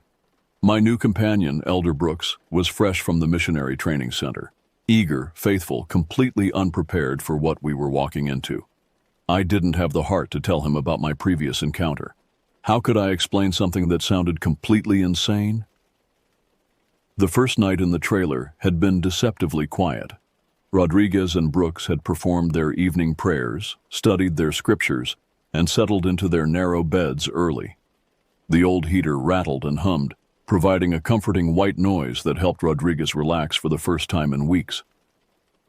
At exactly 2:15 in the morning, something started pounding on the front door, Rodriguez said, his voice tight with remembered fear. not knocking, pounding, like someone was trying to break it down with their bare fists. Brooks and I both shot out of bed, hearts racing. They had approached the door cautiously, Rodriguez in the lead with Brooks close behind. The pounding continued, rhythmic and insistent, echoing through the thin walls of the trailer. When Rodriguez flicked on the porch light and peered through the peephole, he saw nothing but empty darkness. I opened the door just a crack, thinking maybe someone needed help, but there was nobody there. The porch was empty, and I couldn't see any movement in the surrounding area. Brooks suggested maybe it was the wind, but the night was perfectly still. What happened next made Rodriguez's previous encounter seem like a pleasant dream.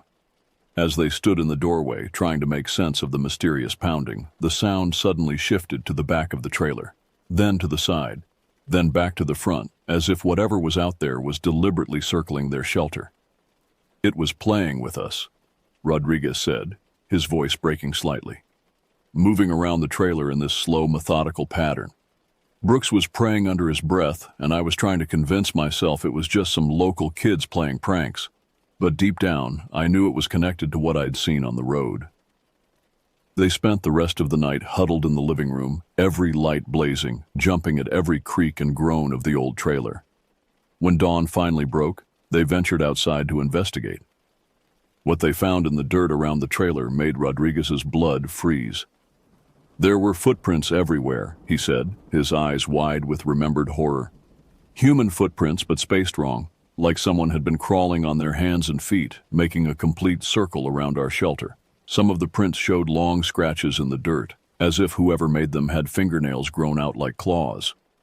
Brooks had wanted to call the local authorities, but Rodriguez talked him out of it. How could they explain footprints that suggested people had been crawling around their trailer like animals? Who would believe such a story? The second night brought new horrors. The pounding returned, but this time it was accompanied by scratching sounds along the walls. Long, deliberate scrapes that moved from ground level to the roof and back down again. Brooks broke down crying, begging Rodriguez to explain what was happening to them. "I told him everything," Rodriguez admitted, "about the figures running alongside my car, about the rancher's warning, about the feeling that something had been following me ever since that first encounter." Brooks listened in stunned silence, and I could see him struggling to process it all. They decided to leave the trailer during daylight hours, spending their time visiting members and potential investigators in the area. But every evening they had to return to their temporary prison, knowing that something would be waiting for them in the darkness. Their breakthrough came from an unexpected source. During one of their daytime visits, they met Sister Martinez, an elderly Crow woman who had been investigating the church for several months. When she heard they were staying in the abandoned trailer, her face went ashen. She crossed herself and started speaking in her native language, Rodriguez recalled. When I asked her what was wrong, she looked around nervously and pulled us aside. She told us that the land around our trailer had a reputation among her people. Sister Martinez explained that for generations, her tribe had known about individuals who had lost their way in the spiritual world. People who had rejected their humanity and chosen to live as something else entirely. They moved through the darkness on all fours, she said, no longer bound by normal human limitations. She called them the Lost Ones, Rodriguez continued. According to tribal legend, they were people who had committed such terrible acts that they could no longer bear to walk upright among other humans. So they took to running on all fours, hunting in packs, existing somewhere between the world of the living and the world of the dead. The old woman's description matched perfectly with what Rodriguez had witnessed. She warned them that the Lost Ones were drawn to spiritual energy, particularly to those who carried strong faith. They saw such individuals as both a threat and a potential meal for their corrupted souls. Sister Martinez begged us to leave that trailer, Rodriguez said. She offered to let us stay with her family, but we couldn't abandon our assignment. We were supposed to be there for another week, and I couldn't bring myself to run away from whatever was stalking us. That decision nearly cost them their lives. The third night in the trailer brought the most terrifying encounter yet. The Lost Ones didn't content themselves with circling the building or scratching at the walls. This time, they tried to get inside. Rodriguez's voice became barely audible as he described the events of that third night. The campfire seemed to dim as if even the flames were reluctant to illuminate such horrors. Brooks and I were lying in our beds, listening to the usual scratching and pounding, when we heard something new, he whispered. The sound of the trailer door handle being turned. Slowly, deliberately, like someone was testing to see if it was locked. They had secured every possible entry point, but the trailer was old and flimsy. The door frame creaked ominously as something pushed against it from outside. Brooks grabbed his scriptures and began reading aloud, his voice shaking but determined. Rodriguez clutched his own set of scriptures, adding his voice to the desperate prayers. Then we heard voices. Rodriguez continued, his face pale with remembered terror. Human voices, but wrong somehow. They were whispering to each other in what sounded like English, but the words were slurred and distorted, like they hadn't used human speech in years. The whispers grew louder, more insistent. Rodriguez could make out fragments, discussions of how to get inside, debates about whether to wait or force their way in. The voices circled the trailer, sometimes directly outside their bedroom window, sometimes at the front door, sometimes on the roof above their heads. Brooks started hyperventilating, Rodriguez said. I had to hold him down to keep him from running outside. I knew instinctively that if we left the trailer, we'd never make it to the car alive. Whatever was out there was patient, organized, and completely inhuman despite their human origins. The siege lasted until dawn. As the first rays of sunlight appeared on the horizon, the whispers faded and the scratching stopped. Rodriguez and Brooks found fresh scratches on every window and door, deep gouges in the metal that spoke of incredible strength and determination. Most disturbing were the handprints pressed against the windows, clearly human in shape, but with fingers elongated beyond natural proportions. That morning, we packed everything and drove straight to Sister Martinez's house, Rodriguez admitted. I wasn't proud of running, but I knew we couldn't survive another night in that trailer. She took one look at us and started preparing a cleansing ritual, insisting that we had attracted the attention of forces beyond our understanding. Sister Martinez's house provided temporary sanctuary, but Rodriguez soon realized that the lost ones hadn't given up their pursuit. They had simply expanded their territory, following the missionaries wherever they went in the region. 3 days later, we had to drive Sister Martinez to a family gathering on the far side of the reservation, Rodriguez continued. It was broad daylight, and I thought we'd be safe. But as we drove through this dense section of forest, I started seeing movement in the trees. The shapes were more visible in daylight, though they stayed deep in the shadows of the pine forest.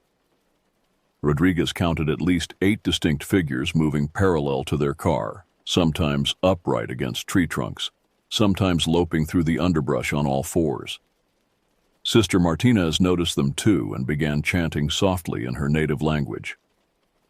She told me to stop the car, Rodriguez said. I thought she was crazy, but something in her voice made me pull over. We sat there on that empty forest road, and she pointed to a gap between 2 large pine trees. In that gap stood a figure that Rodriguez would never forget. Tall and gaunt, it balanced on its hind legs like a person, but held its arms low like an animal preparing to drop to all fours. Its hair was long and matted, its clothes torn and stained beyond recognition.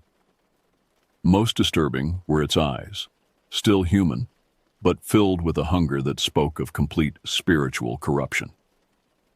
Sister Martinez said something to it in Crow, Rodriguez whispered. The thing tilted its head like it was listening, then let out this sound, part human scream, part animal howl. The other shapes in the forest took up the call, and suddenly the woods were filled with this horrible chorus. Instead of attacking, however, the creatures began to withdraw. Sister Martinez explained later that she had told them the missionaries were under tribal protection, that harming them would bring consequences the lost ones weren't prepared to face. It was a bluff, but one backed by centuries of tradition and spiritual authority. We drove away from there in silence, Rodriguez said. But I could feel them watching us from the tree line. I knew this wasn't over. It was just a temporary reprieve. The final encounter came 2 nights before Rodriguez was scheduled to leave the reservation territory. He and Brooks were staying with a local family when a severe thunderstorm rolled through the area. The power went out around midnight, leaving them in complete darkness except for occasional lightning flashes. That's when we heard the whistle, Rodriguez said, this long, piercing sound that rose and fell like a siren. It started far away but got closer with each repetition. Brooks and I knew immediately what it meant. They had found us again. The host family barricaded themselves in the back bedroom, while Rodriguez and Brooks took positions by the front windows. Through the lightning flashes, they could see shapes moving across the yard, circling the house with the same methodical patience they had shown at the trailer. "But this time was different," Rodriguez said, his voice gaining strength. "I wasn't scared anymore. I was angry. These things had terrorized us for weeks, forced us to live in constant fear, and I was done running. I grabbed my scriptures and started reading aloud, not whispering prayers, but declaring them with every ounce of faith I possessed." Brooks joined in, and together they filled the house with words of protection and power. The whistling outside grew more agitated, and the shapes in the yard moved faster, more erratically. But they didn't approach the house directly. "With each verse we read, they seemed to lose some of their confidence," Rodriguez continued.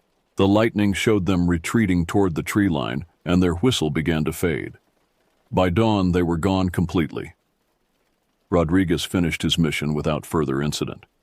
The lost ones seemed to have accepted that he was beyond their reach, protected by faith that they could no longer touch. But the experience had changed him forever, leaving him with a deeper understanding of the spiritual battles that rage unseen around us every day. "I'm telling you this story," Rodriguez concluded, looking around at our circle of faces, "because I know some of you will end up in remote areas where these things still exist. They're not legends or myths, they're real people who have chosen to abandon their humanity. And if you ever encounter them, remember that faith is the only protection that really matters. They can sense fear, but they flee from true spiritual conviction." The fire had burned low during his telling, and dawn was beginning to touch the eastern horizon. As we prepared to head back to our own assignments, I found myself looking at the wilderness around us with new eyes, wondering what other lost ones might be watching from the shadows, waiting for their chance to test our faith against their hunger. The story Rodriguez shared that night stayed with me throughout my own mission and beyond. It served as a constant reminder that our spiritual battles are often more literal than we imagine, and that the darkness we fight isn't always metaphorical. Sometimes it runs on all fours through the night, whistling for our souls to join its corrupted pack.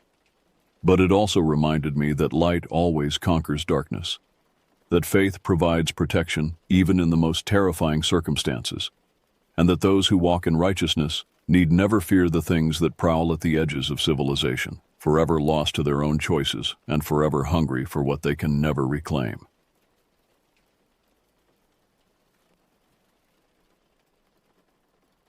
I've never been one for the great outdoors. The comfort of my small apartment in Portland, with its reliable Wi-Fi and absence of mosquitoes, has always been more my speed. But when my friends Megan and David started pushing for a camping trip, I found myself running out of excuses. "Come on, Charlie," Megan had pleaded, her green eyes wide with excitement. "It'll be good for you to get away from your computer for once." David, ever the adventurer, chimed in. "Yeah, man, a weekend in the wild will do wonders for your stress levels. You've been working too hard lately." They weren't wrong. My job as a software developer had been eating up more and more of my time, and the bags under my eyes were starting to look like permanent fixtures. Still, the thought of spending a weekend without modern amenities filled me with dread. "I don't know, guys," I hedged. "I'm not exactly the outdoorsy type." "That's exactly why you need this," David insisted. "Trust me, you'll thank us later." After another week of persistent cajoling, I finally caved. "Fine," I sighed. "But if I get eaten by a bear, I'm blaming you both." Little did I know, as I reluctantly packed my bag with borrowed camping gear, that bears would be the least of our worries. The morning of our departure dawned bright and clear, a deceptively perfect day for a camping trip. I stumbled out of my apartment, bleary-eyed, and clutching a travel mug of coffee like a lifeline. David's old Subaru was idling at the curb, loaded down with tents, sleeping bags, and enough trail mix to feed a small army. "There he is," David called out, his enthusiasm grating on my pre-caffeine nerves. "Ready for an adventure, Charlie?" I grunted in response, tossing my bag in the trunk and climbing into the back seat. Megan turned around from the passenger seat, her smile sympathetic. "Don't worry," she said. "We'll make an outdoorsman of you yet." As we pulled away from the familiar streets of Portland, I felt a twinge of unease. The city skyline receded in the rearview mirror, replaced by the looming shadows of trees. We were headed for a campsite in the Mount Hood National Forest, a place David swore was off the beaten path and totally awesome. The first hour of the drive was uneventful, filled with upbeat music and casual conversation. But as we delved deeper into the forest, the mood in the car began to shift. The trees seemed to press in closer, their branches reaching out like gnarled fingers. The road narrowed, turning from smooth asphalt to rough gravel that rattled the car's old suspension. David? I leaned forward, peering at the dense forest around us. Are you sure this is the right way? David's confident smile faltered for a moment. Yeah, of course, it's just a bit further. But an hour later we were still driving, and the forest showed no signs of thinning. The gravel road had given way to little more than a dirt track, and the car's GPS had long since lost signal. Guys, Megan said, her voice tight with concern, I think we might be lost. David's knuckles were white on the steering wheel. We can't be. The ranger at the station gave me clear directions. Clear directions to where? I asked, unable to keep the sarcasm from my voice. The middle of nowhere? As if on cue, the car sputtered and jerked. David swore, glancing at the dashboard. We're almost out of gas. A heavy silence fell over the car. We were lost in the dense forests of northern Oregon, low on fuel, with no cell signal and dwindling daylight. What had started as a reluctant weekend getaway was quickly turning into something far more ominous. Look, Megan suddenly exclaimed, pointing ahead. There's a sign. Through the gathering gloom, we could just make out a weathered wooden sign. Oak Ridge Trail, camping grounds 10 miles. David let out a relieved laugh. See? I told you we were on the right track. But as we turned onto the narrow path indicated by the sign, I couldn't shake the feeling that we were driving deeper into danger. The trees loomed closer, their shadows deepening as the sun began to set. Something about this place felt wrong, a primal instinct screaming at me to turn back. If only we had listened to that instinct, if only we had known what awaited us in the darkness of those woods. But we drove on, oblivious to the horrors that lay ahead as the forest swallowed us whole. The 10 miles to the camping grounds felt like an eternity. The narrow, winding path forced David to slow to a crawl, the car's headlights barely penetrating the oppressive darkness of the forest. Every bump and jolt had us on edge, our eyes straining to catch any glimpse of our destination. When we finally broke through into a clearing, the relief was palpable, but it was short-lived. This can't be right, Megan murmured, peering out the window. The camping grounds were little more than a small, overgrown clearing. There were no facilities, no other campers, nothing to indicate this was an official site. The only sign of human presence was a battered old RV parked at the far end of the clearing, its windows dark and uninviting. David killed the engine and suddenly we were enveloped in silence. No crickets chirped, no owls hooted. The forest around us seemed to hold its breath. Maybe we should keep going, I suggested, a knot of fear tightening in my stomach. David shook his head. We can't. We're almost out of gas, and it's too dark to keep driving on these roads. We'll set up camp here and figure things out in the morning. Reluctantly, we climbed out of the car. The air was thick and heavy, carrying a faint, unpleasant odor I couldn't quite place. As we unloaded our gear, I kept glancing at the old RV, half expecting to see a face peering out at us. We set up our tents as quickly as we could, fumbling with poles and stakes in the dim light of our flashlights. Every snapping twig, every rustle of leaves had us jumping, our nerves frayed by the eerie silence and the feeling of being watched. Should we check out the RV? Megan asked hesitantly. Maybe whoever's in there knows more about this place. David and I exchanged uneasy glances. Let's wait till morning, David decided. No need to disturb anyone this late. As we huddled around our small campfire, eating granola bars in lieu of a proper dinner, the gravity of our situation began to sink in. We were lost in an unknown part of the forest, with limited supplies and no way to call for help. First thing tomorrow, we'll try to find a ranger station or a town, David said, trying to sound confident. We can't be that far from civilization. But as I crawled into my tent that night, I couldn't shake the feeling that we were further from safety than we could possibly imagine. Sleep came in fitful bursts, interrupted by strange noises from the forest and the constant, nagging feeling of being watched. In the early hours of the morning, I was jolted awake by a sound that made my blood run cold. Footsteps, slow and deliberate, circling our campsite. I lay frozen in my sleeping bag, hardly daring to breathe, as the footsteps drew closer to my tent. Then, just as suddenly as they had started, they stopped. The silence that followed was somehow even more terrifying. I waited, heart pounding, for what felt like hours, but nothing more happened. When dawn finally broke, I emerged from my tent to find Megan and David already up, their faces pale and drawn. "Did you hear?" Megan began, but I cut her off with a nod. "We need to get out of here," I said, my voice barely above a whisper. "Now." But as we turned to break camp, we realized with growing horror that our situation had gone from bad to worse. The car's tires were slashed, deep gashes in the rubber rendering them useless. And there, scratched crudely into the hood of the car, was a message that made my heart stop. "You shouldn't have come here." The sight of the vandalized car and the menacing message sent a wave of panic through our small group. Megan let out a choked sob while David swore loudly, kicking at the flattened tires in frustration. "This is impossible," he muttered, running his hands through his hair. "We didn't hear anything. How could someone do this without us noticing?" I found myself staring at the old RV across the clearing. In the pale morning light, it looked even more decrepit, its rusty exterior covered in years of grime and neglect. "Do you think—" I began, nodding toward the vehicle. David followed my gaze, his expression hardening. "Only one way to find out." As we approached the RV, the feeling of wrongness that had been nagging at me since we arrived intensified.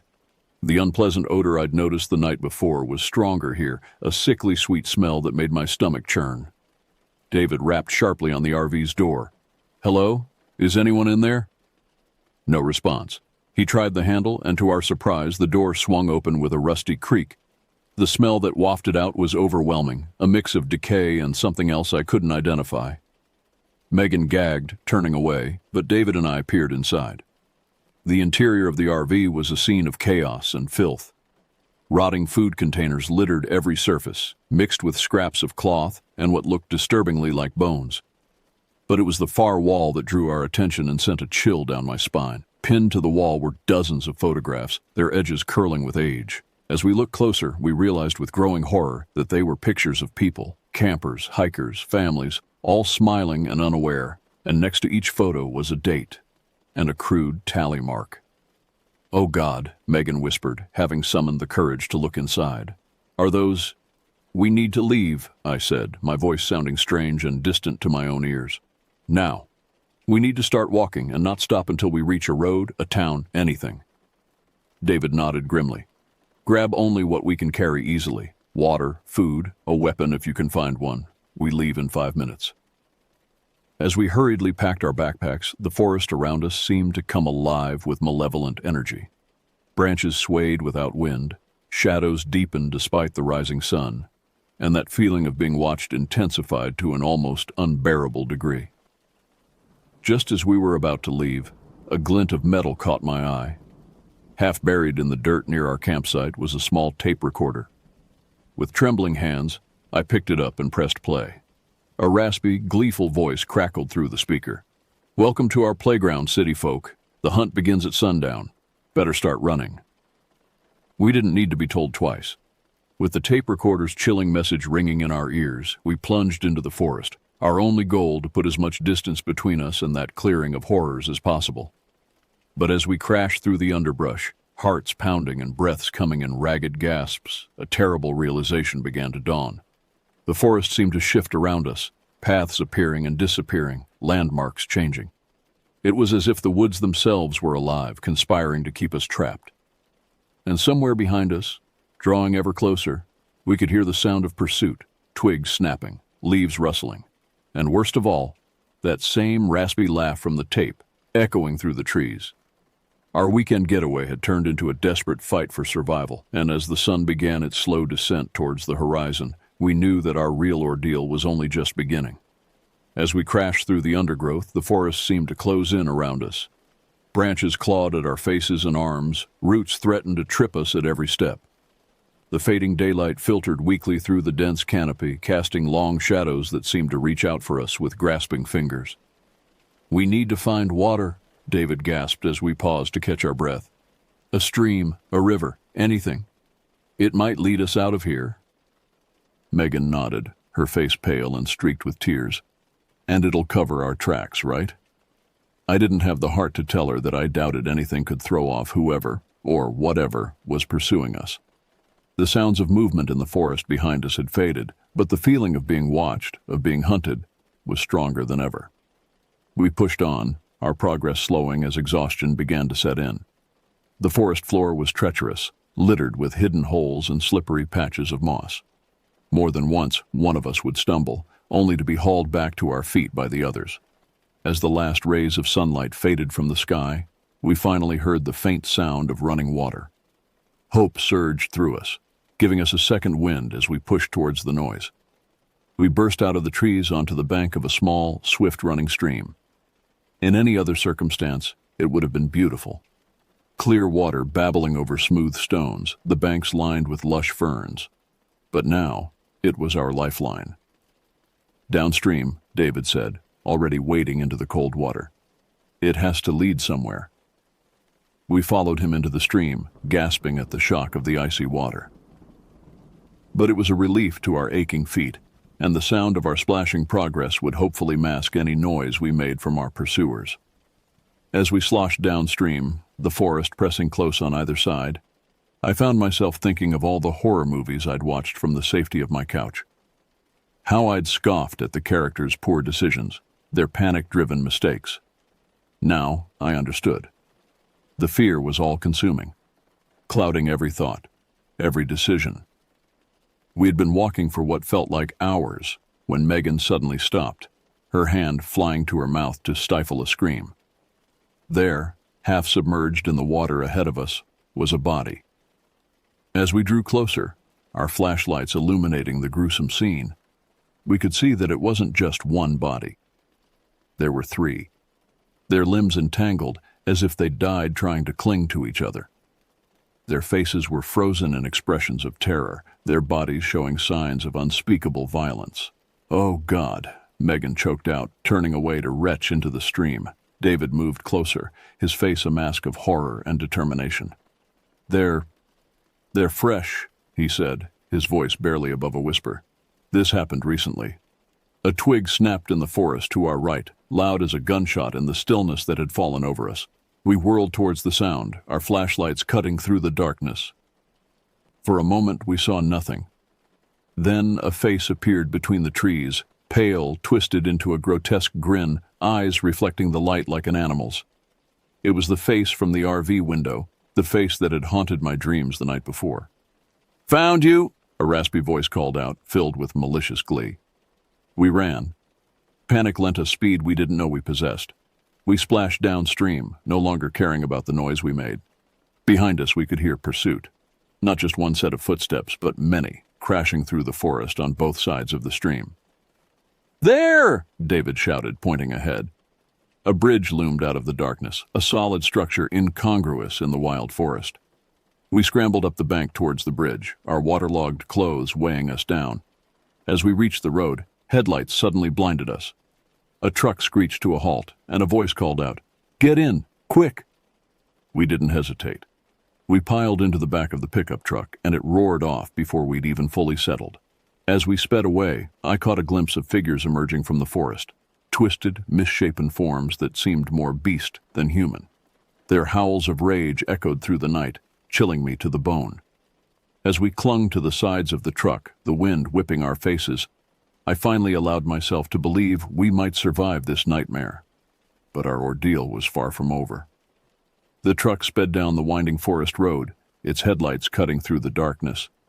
After what felt like hours but was probably only minutes, we slowed and turned onto a dirt driveway. A small run-down cabin came into view, its windows glowing with warm light. The truck came to a stop and the driver's door opened. A grizzled old man stepped out, his face lined with years of hard living. "Come on," he growled. "Get inside. Quickly now." We scrambled out of the truck bed, our legs shaky from the wild ride and lingering fear. As we approached the cabin, I noticed the man was carrying a shotgun, his eyes constantly scanning the tree line. Once inside, he bolted the door and drew heavy curtains across the windows. "Sit," he commanded, gesturing to a worn couch. "Name's Earl. Reckon you folks had a run-in with the Blackwood clan." Megan, David, and I exchanged glances. "The Blackwood clan?" David asked hesitantly. Earl's face darkened. "Bad folk. Been living in these woods for generations. Used to be just thieves and poachers. Now," he trailed off, shaking his head. "Now there's something else. Something worse." As Earl spoke, filling us in on the horrifying history of the Blackwood family and their descent into madness and cannibalism, I felt a growing sense of dread. We had escaped the immediate danger, but we were still deep in hostile territory. "Why did you help us?" I asked suddenly, interrupting Earl's grim tale. He fixed me with a steely gaze. "Been trying to stop them for years. Authorities don't believe me, or don't care, so I do what I can. Save who I can." Just then, a howl pierced the night, closer than I would have liked. Earl cursed, moving to peer out a gap in the curtains. "They followed us," he muttered. "Persistent bastards." What happened next was a blur of violence and terror. The windows shattered as misshapen figures burst into the cabin. Earl's shotgun boomed, momentarily deafening us. I caught glimpses of pale, twisted faces and clawing hands as we fought desperately for our lives. In the chaos, I saw Megan go down screaming as one of the creatures sank its teeth into her arm. David roared with rage, smashing a chair over the thing's head. I fought with desperate strength, my hands finding a heavy fireplace poker that I swung with all my might. When it was over, the cabin floor was slick with blood, some ours, some belonging to the monstrous Blackwoods. Earl was slumped in a corner, his shotgun still clutched in lifeless hands. He had saved us one final time, taking a killing blow meant for David. Megan's arm was badly wounded, and David had a nasty gash across his forehead. I was bruised and battered, but somehow still standing. We knew we couldn't stay here. It was only a matter of time before more came. With heavy hearts, we gathered what supplies we could from Earl's cabin: food, water, his shotgun, and a map of the area. As dawn broke, we set out, hoping to reach the nearest town before nightfall. The forest felt different in the daylight, less oppressive but no less dangerous. We moved as quickly as we could, keeping a wary eye on our surroundings. Megan's injury slowed us down, and we had to stop frequently to rest and rebandage her arm. As the day wore on, we began to hear sounds of pursuit once more. The Blackwoods were hunting us again, their inhuman stamina allowing them to track us tirelessly. We pushed ourselves to our limits, the fear of capture driving us forward. It was late afternoon when we finally broke free of the forest, stumbling onto a paved road. In the distance, we could see buildings, civilization at last, but our relief was short-lived. A truck roared around the bend, skidding to a stop in front of us. The driver's face was horribly familiar, the same twisted grin we had seen in the forest. We had walked right into their trap. What followed was a nightmare of captivity and terror. We were taken to the Blackwood compound, a hellish place deep in the forest where the air was thick with the stench of death. I saw things there that will haunt me for the rest of my days. Evidence of unimaginable cruelty and depravity. But even in that pit of despair, we didn't give up. We watched, we waited, and we planned. And when the moment came, a lapse in attention, a door left unlocked, we seized our chance. Our escape was not clean or easy. We fought tooth and nail, using every ounce of strength and cunning we had left. David didn't make it. He sacrificed himself to buy us time, holding off our pursuers in a narrow hallway. His final shout of defiance still rings in my ears. Megan and I ran through the night, stumbling and falling, always with the sounds of pursuit close behind. We reached the road again as the first light of dawn broke over the trees. A car approached, and we waved frantically, ready to throw ourselves in front of it if necessary. It was a state trooper, responding to reports of strange sightings in the area. He took one look at our battered, blood-stained appearances and immediately called for backup. The next few days were a blur of hospital rooms, police interviews, and tearful reunions with our families. We told our story again and again, to police, to FBI agents, to psychiatrists. Some believed us, some didn't, but the evidence was undeniable. A massive police operation swept through the forest, uncovering the full horrors of the Blackwood compound. It made national news. The Oregon Cannibal Clan, they called it. Dozens of bodies were recovered, years of unsolved disappearances finally explained. But some of the Blackwoods escaped the police raid. Sometimes I wake up in the night sure that I can hear those inhuman howls outside my window. The authorities assure me that I'm safe, that it's all over. But I know better. I've moved back to the city, as far from the forests of Oregon as I could get. I've changed my name, my appearance, everything I could to leave that nightmare behind. But late at night, when the shadows grow long, I know the truth. You can escape the forest, but the forest never really leaves you.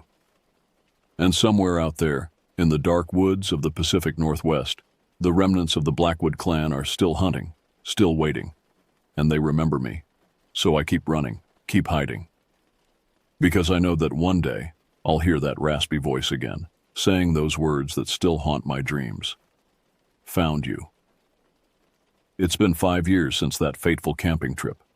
Megan and I still keep in touch, bound by the horrors we survived together. She's doing better these days, the physical and emotional scars slowly fading. She's even talking about writing a book about our experience, though I'm not sure the world is ready for the full truth. As for me, I've tried to move on. I have a new job, a new apartment in a bustling city where the nearest tree is a carefully maintained park specimen. I've been to therapy, taken self-defense classes, installed every security measure I can think of. But I know it's not enough. Because sometimes, when I'm walking home late at night, I catch a glimpse of a face in the crowd, pale, twisted, with eyes that reflect the streetlights like an animal's. And I run, my heart pounding, knowing that the hunt isn't over. It will never be over. So I keep my bags packed, ready to run at a moment's notice. I sleep with the lights on and a weapon within reach, and I warn everyone I can. Be careful in the wilderness. Be careful in the dark places of the world, because you never know what might be hiding there, waiting to pounce. And if you ever find yourself on a winding forest road in northern Oregon, and you see a sign for Oak Ridge Trail, don't stop. Don't even slow down. Just drive. Drive as fast and as far as you can, because the Blackwoods are still out there, and they're always hungry for new prey.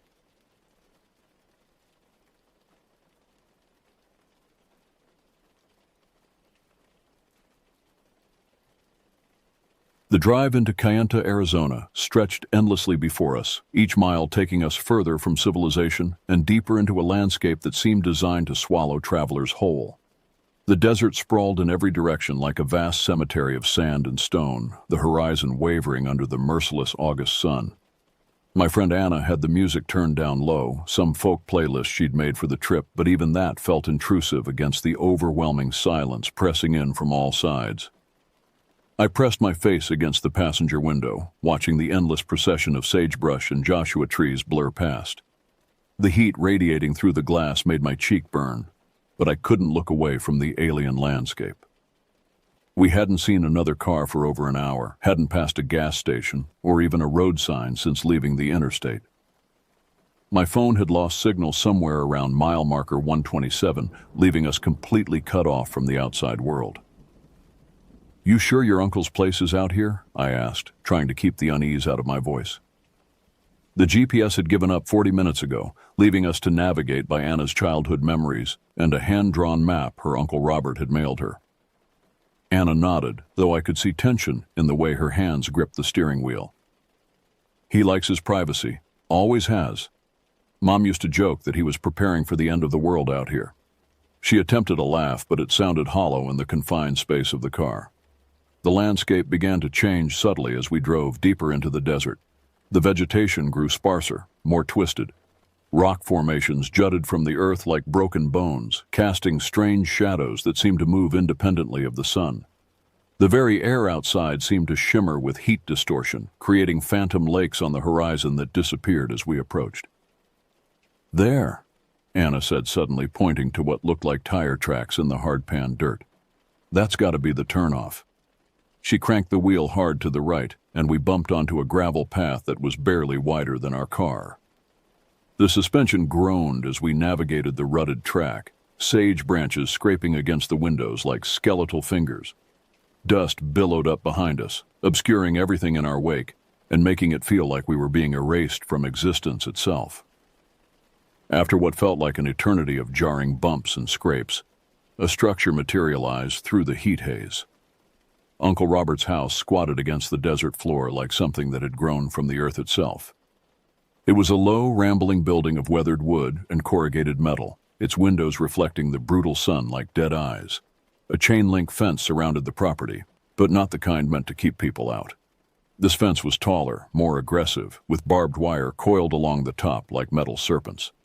Uncle Robert emerged from the house as we pulled up, stepping onto a covered porch that looked ready to collapse at any moment. He was a tall, lean man in his 60s, his face carved into deep lines by decades of desert wind and sun. A wide-brimmed hat shadowed his eyes, and when he moved, there was something predatory about it, like he was always listening for sounds that others couldn't hear. "You girls made good time," he said as we climbed out of the car, his voice gravelly from years of cigarettes and solitude. But even as he spoke, his eyes kept scanning the horizon, never settling on us for more than a few seconds. "Uncle Robert?" Anna said, rushing to hug him. "Thanks for letting us stay. I know you don't usually have visitors." He accepted the hug stiffly, patting her back once before gently pushing her away. "Solitude served me well out here," he said, "but it comes with its own complications." He didn't elaborate, instead helping us unload our bags with an efficiency that suggested he wanted us inside as quickly as possible. As I grabbed my duffel bag from the trunk, a sound caught my attention, a low, rhythmic thumping coming from somewhere beyond the fence. "What's that noise?" I asked. Robert froze, tilting his head to listen. The sound came again, 3 slow, deliberate thumps, like something heavy being dropped on hard ground. "Generator," he said after a moment, but there was something forced about his casual tone. "Acts up sometimes in this heat." The sound didn't repeat, but the silence that followed felt worse somehow, heavy with unspoken implications. As we walked toward the house, I noticed that all the windows were covered with heavy mesh screens, not the flimsy kind meant to keep out insects, but thick steel mesh that looked like it belonged on a prison. Dark stains marked the dirt around the porch. Could have been rust. Could have been something else entirely. Inside, the house was Spartanly furnished, but meticulously clean. The walls were lined with bookshelves packed with volumes on desert survival, wildlife tracking, and titles I couldn't quite make out in the dim light. A gun rack near the front door held 3 rifles, all of them well-maintained and loaded. The smell of sage and something else, something organic and unpleasant, permeated everything. "You girls can take the back room," Robert said, leading us down a narrow hallway lined with photographs. As we passed, I caught glimpses of the images. Mostly landscapes, but some showed groups of people I didn't recognize, their faces serious and worried. In several photos, the background seemed to show large, irregular holes dug in the desert floor. The guest room was small but comfortable, with 2 single beds and a window that looked out over the fenced backyard. Through the mesh screen, I could see a series of outbuildings scattered across the property, a workshop, what looked like a storage shed, and something else, a concrete structure partially buried in the ground like a bunker. "Dinner's at 6, Robert said from the doorway. "Try to stay inside after sunset. The desert's not safe at night, especially lately." He turned to leave, then paused. "And keep that window locked. Always." As his footsteps faded down the hallway, Anna and I exchanged glances. "He's always been a little paranoid," she said, but her voice lacked conviction. "Living alone out here, it gets to people." I nodded, but something cold had settled in my stomach. The way Robert had looked at that window, the fear I'd glimpsed in his eyes when he mentioned nighttime. It wasn't the paranoia of isolation. It was the fear of someone who knew exactly what was out there in the dark. Dinner was a tense affair, served on the covered porch as the sun began its descent toward the horizon. Robert had prepared a simple meal of canned beans and jerky, but none of us seemed to have much appetite. The conversation was stilted, filled with long pauses where the only sound was the scrape of utensils against tin plates and the occasional creak of the house settling. As the light began to fade, the desert transformed around us. The brutal heat gave way to an almost pleasant coolness, but with it came something else, a sense of watchfulness, as if the very landscape was holding its breath. The colors shifted from harsh whites and yellows to deep purples and blacks, and shadows began pooling in places where no shadows should exist. "Had some trouble lately," Robert said suddenly, his fork halfway to his mouth.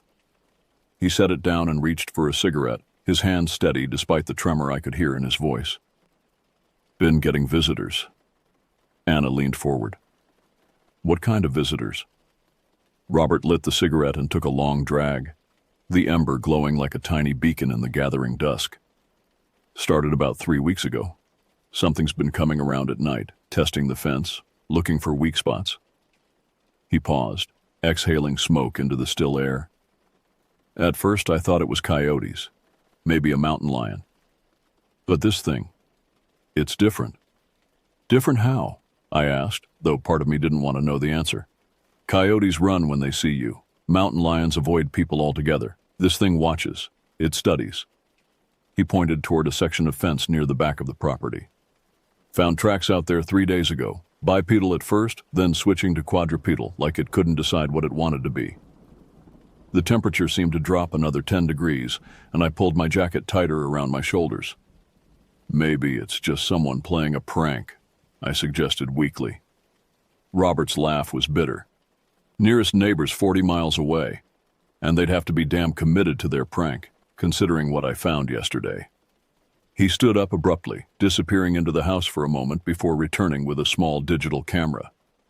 He scrolled through the images until he found what he was looking for, then handed it to Anna. Her face went pale as she looked at the screen, and when she passed it to me, I understood why.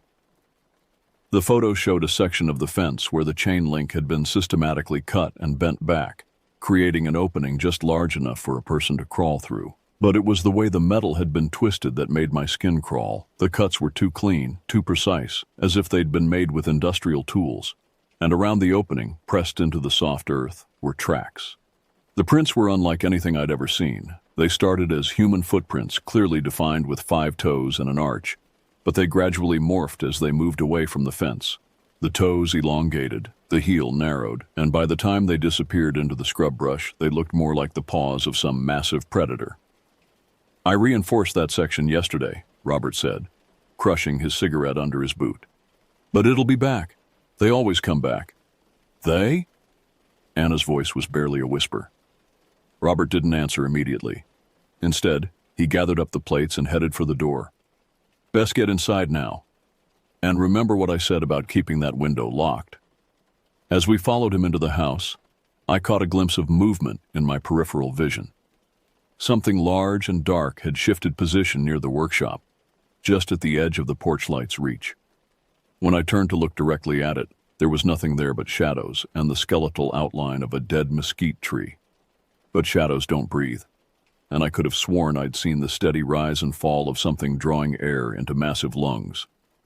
Inside, Robert went through an elaborate ritual of checking locks and securing the house for the night. Every window was not just locked but reinforced with thick wooden bars that slotted into metal brackets.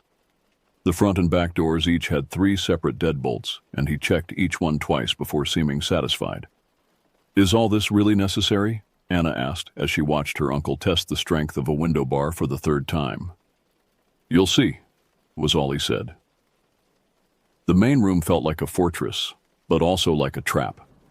The heavy wooden shutters blocked out any view of the outside world, leaving us sealed in with only the pale yellow glow of battery-powered lanterns for illumination. Robert had explained that he turned off the main power at night, something about not wanting to advertise their presence, but the explanation felt incomplete. We settled into an uneasy routine, Anna reading on one of the couches while I tried to focus on a magazine I'd brought. Robert sat near the front door, a rifle across his lap, cleaning the barrel with slow, methodical movements. The only sounds were the soft whisper of turning pages and the rhythmic scrape of the cleaning rod. Then, just after 10 o'clock, it started. The first sound was so faint I almost convinced myself I'd imagined it. A soft scratching noise, like tree branches dragging against the side of the house.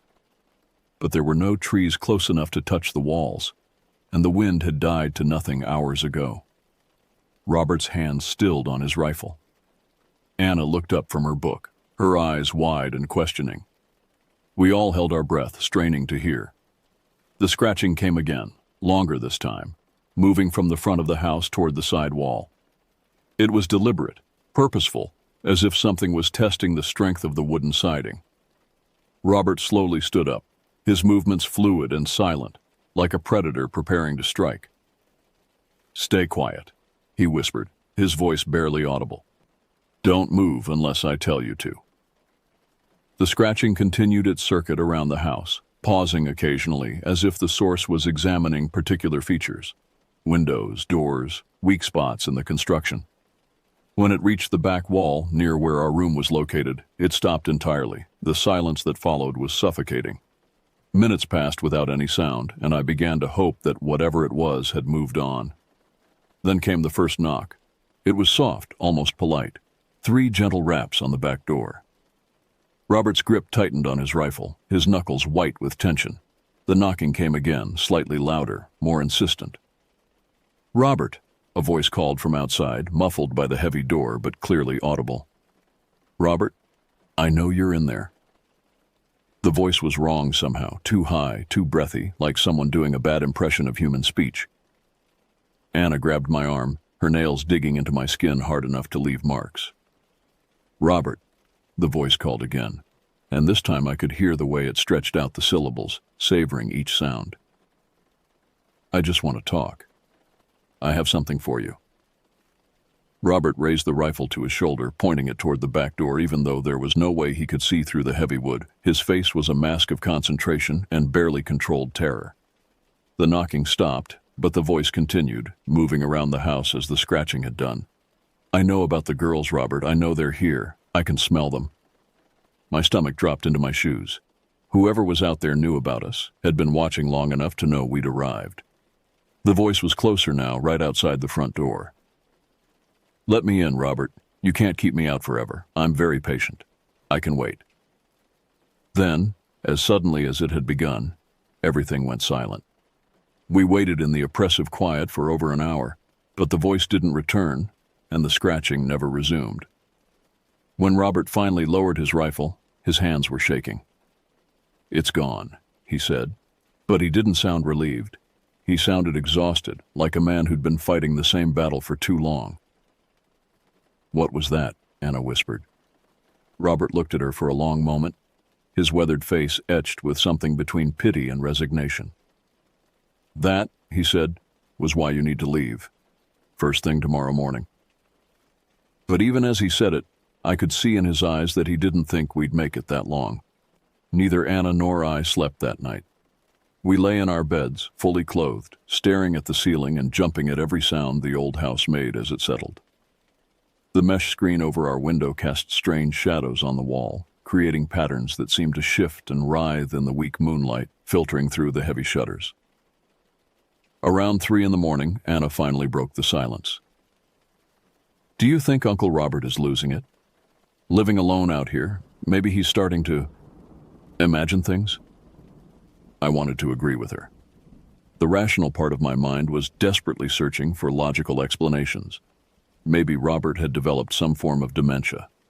Maybe the isolation had triggered a psychotic break. Maybe we'd all been experiencing some kind of mass hysteria brought on by the stress of the desert environment. But I couldn't forget the voice outside the door.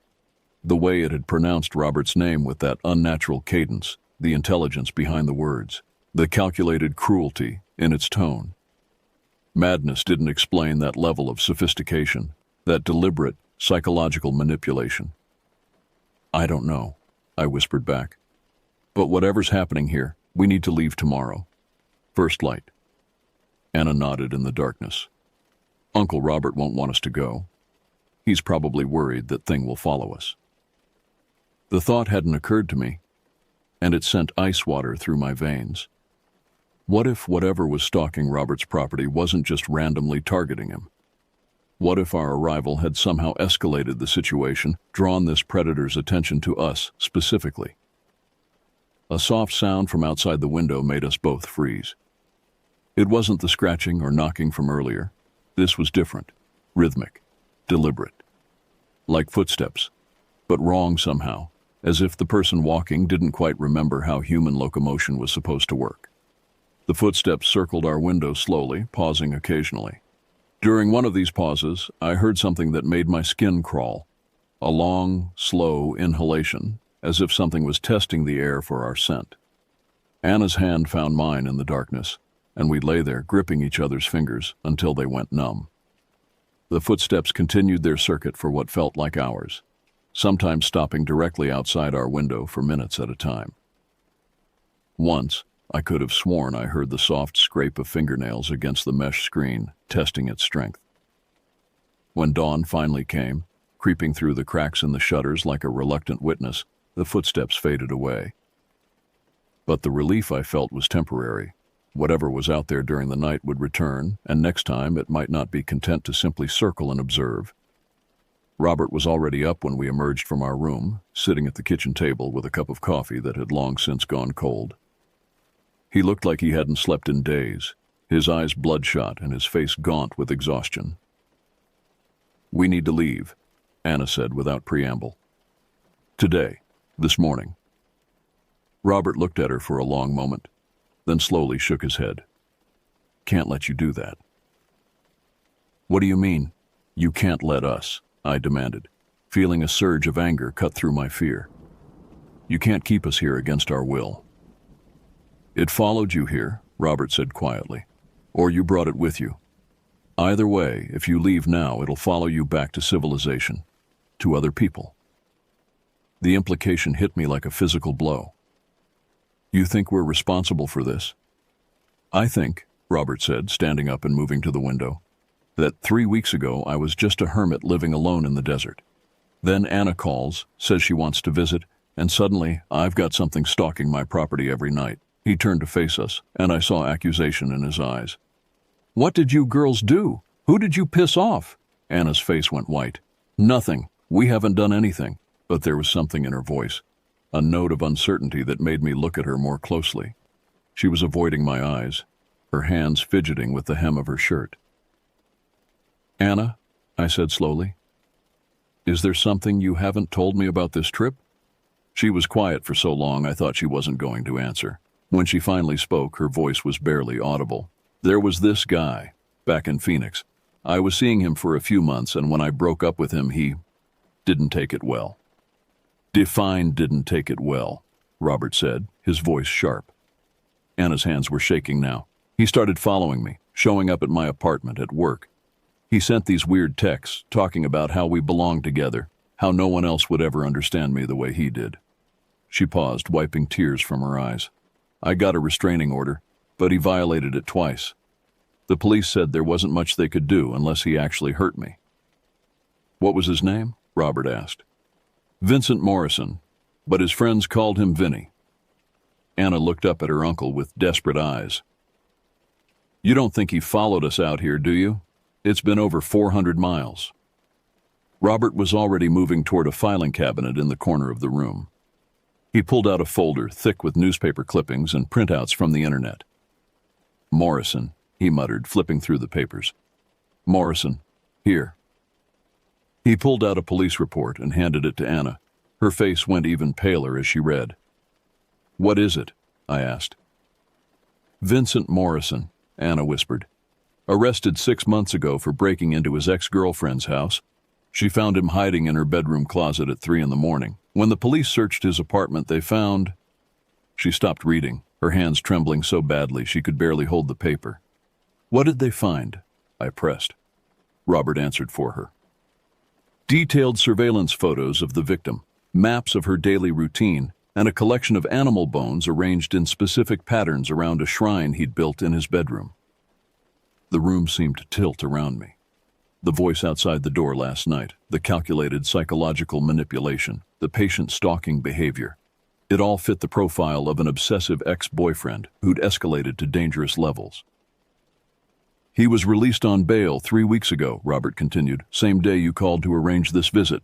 Anna dropped the police report, her whole body shaking.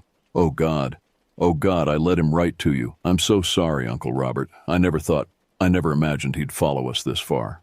But Robert was already shaking his head. "Vincent Morrison is 5'8" and weighs maybe 160 pounds. What I saw on my security cameras last night was bigger, much bigger, than those tracks by the fence." He trailed off, staring out the window at something we couldn't see. "What tracks?" I asked. "The ones that kept changing," Robert said quietly. "Human to animal and back again. like whoever made them couldn't decide what they wanted to be. The kitchen fell silent except for the steady tick of an old wall clock. Outside, the desert was heating up again, the morning coolness already giving way to the brutal temperatures that would define the day. But inside the house, surrounded by locked doors and barred windows, the air felt cold and stale. "There's something else," Anna said suddenly. She pulled out her phone, scrolling through old text messages. "Vincent sent me this last week. I thought it was just more of his usual crazy stalker stuff, but now..." She handed me the phone. The message was time-stamped from 5 days ago. "You can run to the ends of the earth, but I'll always find you. I'm becoming something new, something that can follow you anywhere. When you see what I've become, you'll understand that we were meant to be together forever." I read the message twice, my blood turning to ice. The language was similar to what we'd heard outside the door last night. That same unnatural cadence, that same disturbing blend of obsession and threat. "We need to call the police," I said. Robert laughed bitterly. "And tell them what? That my niece's stalker ex-boyfriend has followed her 400 miles into the desert and is now prowling around my property making animal noises? They'll write it off as a domestic dispute and maybe send a patrol car out here in a few days." He was right, and we all knew it. Out here, we were completely on our own. "So what do we do?" Anna asked. Robert picked up his rifle and checked the chamber. "We wait for nightfall," he said grimly. "And then we find out exactly what Vincent Morrison has become." The day passed with agonizing slowness, each hour feeling like a countdown to something terrible. Robert spent the morning reinforcing the house's defenses, adding extra bars to windows and installing motion sensors around the perimeter.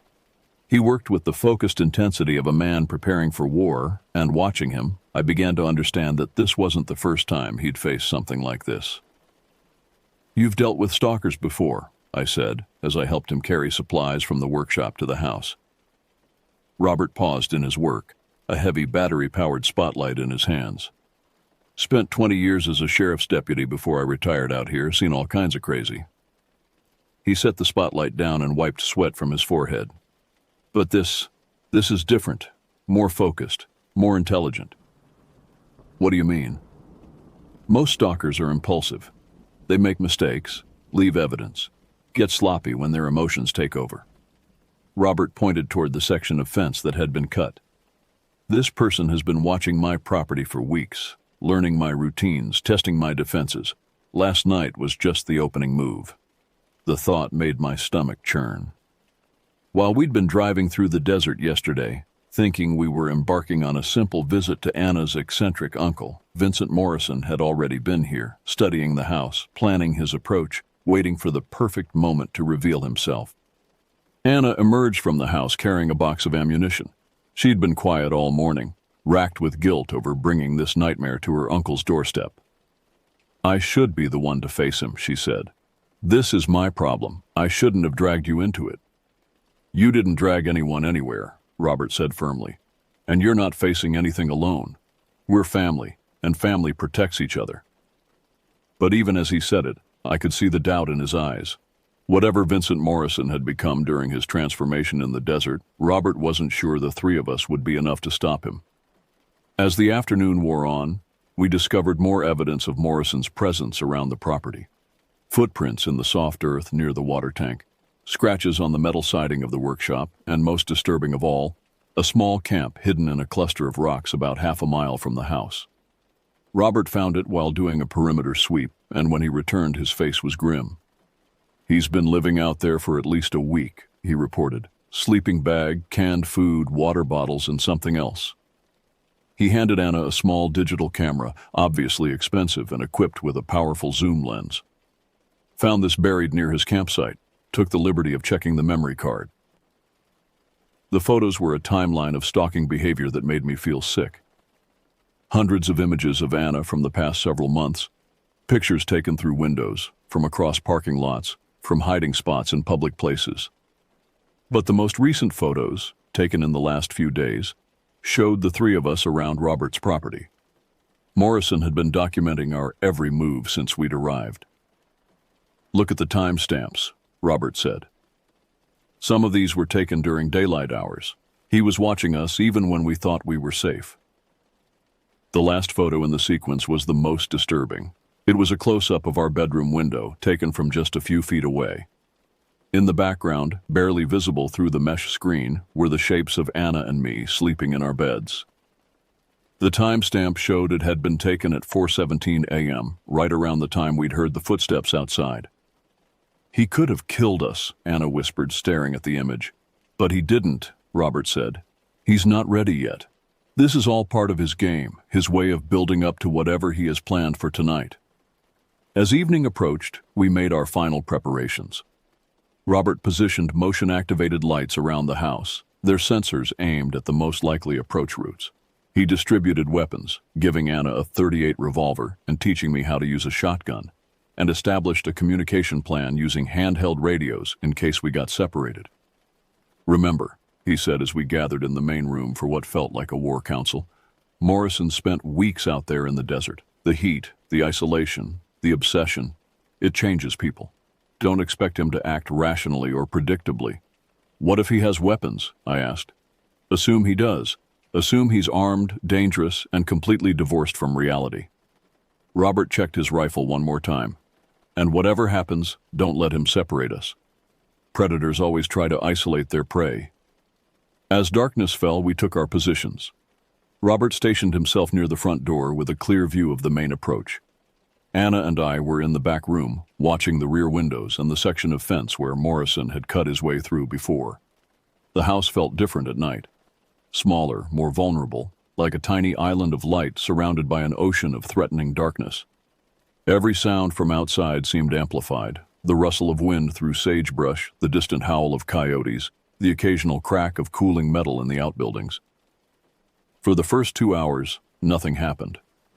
I began to hope that maybe Morrison had moved on, that our preparations had convinced him to find easier prey elsewhere. But Robert had warned us that predators were patient, and shortly after 10 o'clock, the motion sensors began triggering. The first light came on near the workshop, illuminating an empty patch of ground, then another near the fence line, then a third near the main gate. It was as if Morrison was deliberately triggering the sensors, letting us know he was there without revealing his exact location. "He's playing with us," Anna whispered into her radio. "Stay focused," Robert's voice crackled back. "Don't let him get in your head." But it was already too late for that. The psychological warfare had begun, and Morrison was clearly an expert at it. Over the next hour, he systematically triggered every motion sensor around the property, sometimes in sequences that suggested multiple people, other times in patterns that seemed impossible for a single person to achieve. Then the lights started going out. One by one, the motion sensors stopped triggering. Not all at once, which would have suggested a power failure, but individually, as if Morrison was methodically disabling them. The perimeter of safety around the house grew smaller and smaller until only the immediate area around the front and back doors remained illuminated. "He's cutting the wires," Robert reported over the radio. "Moving in closer." That's when we heard the voice. It started as a whisper, so faint I almost convinced myself I was imagining it. But gradually it grew louder, more distinct, and I realized it was coming from multiple directions at once. "Anna," the voice called softly. "Anna, I know you can hear me. I've come such a long way to find you." The voice was definitely Vincent Morrison's, but there was something wrong with it. The words were slightly slurred, as if he was having trouble forming them properly, and there was an underlying rasp that hadn't been there in the old recordings Anna had played for us. "I've been thinking about you every day since you left," the voice continued, moving around the house like an audio hallucination. "Thinking about how perfect we were together, how much you needed me even when you didn't realize it." Anna's hand found mine in the darkness, and I could feel her trembling. This was her worst nightmare come to life. The obsessive ex-boyfriend who wouldn't accept rejection, who'd followed her to the ends of the earth to continue his pursuit.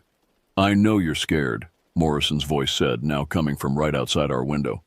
"But you don't need to be. I've changed, Anna.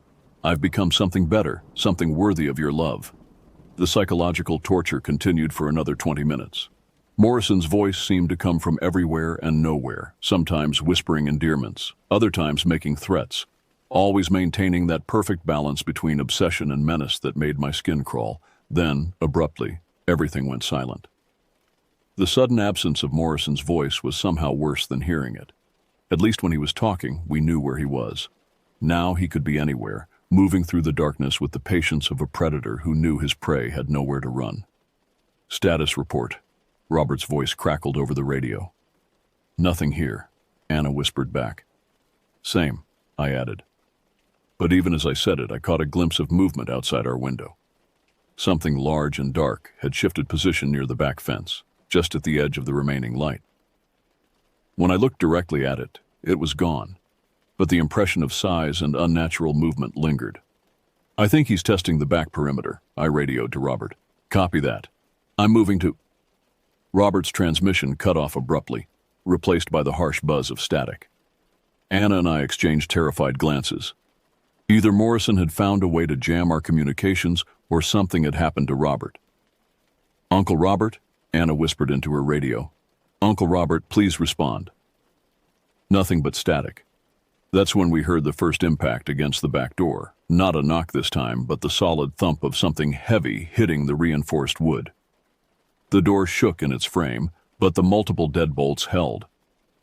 The impacts came again, more forceful now, accompanied by a sound that made my blood freeze. A low, guttural growling that didn't sound entirely human. Whatever Vincent Morrison had become during his time in the desert, it was no longer entirely the man who had stalked Anna through the streets of Phoenix. It was something else, something that had learned to hunt in the wasteland and had now come to claim what it believed belonged to it. The back door groaned under another impact, and this time I heard the sound of splintering wood. The sound of splintering wood sent panic shooting through my nervous system like electricity. The back door was giving way, and our carefully planned defensive positions suddenly felt useless. Morrison wasn't just going to circle the house making threats. He was coming in. "We need to get to Robert," I whispered, grabbing Anna's arm. But before we could move, the impacts on the back door stopped. The sudden silence was worse than the violent assault. At least when Morrison was attacking the door, we knew where he was. Now he could be anywhere, and the knowledge that our communications with Robert had been cut made every shadow in the house feel threatening. "Anna," Morrison's voice called from outside, but it was different now. The carefully modulated tones of psychological manipulation had been replaced by something raw and desperate. "Anna, don't make this harder than it needs to be. Come outside and we can talk." "Go to hell," Anna shouted back, surprising me with the venom in her voice. Morrison's laughter echoed through the night, but there was no humor in it. "You always were spirited. That's what I loved about you. But you need to understand. I'm not the same man you left in Phoenix. The desert changes people, Anna. It strips away all the unnecessary parts, all the weakness. What's left is pure purpose." A new sound joined his voice, the scrape of metal against wood, as if he was running a knife blade along the exterior walls. The sound moved methodically around the house, and I realized he was looking for weak spots, testing every board and joint for potential entry points. "Where's my uncle?" Anna demanded, raising her voice. "Robert's fine," Morrison replied, though something in his tone suggested otherwise. "He's just taking a little nap. Don't worry, you'll see him soon enough." The scraping stopped directly outside our window. Through the mesh screen, I could see a vague outline pressed against the glass. Tall, unnaturally thin, with proportions that didn't look quite right.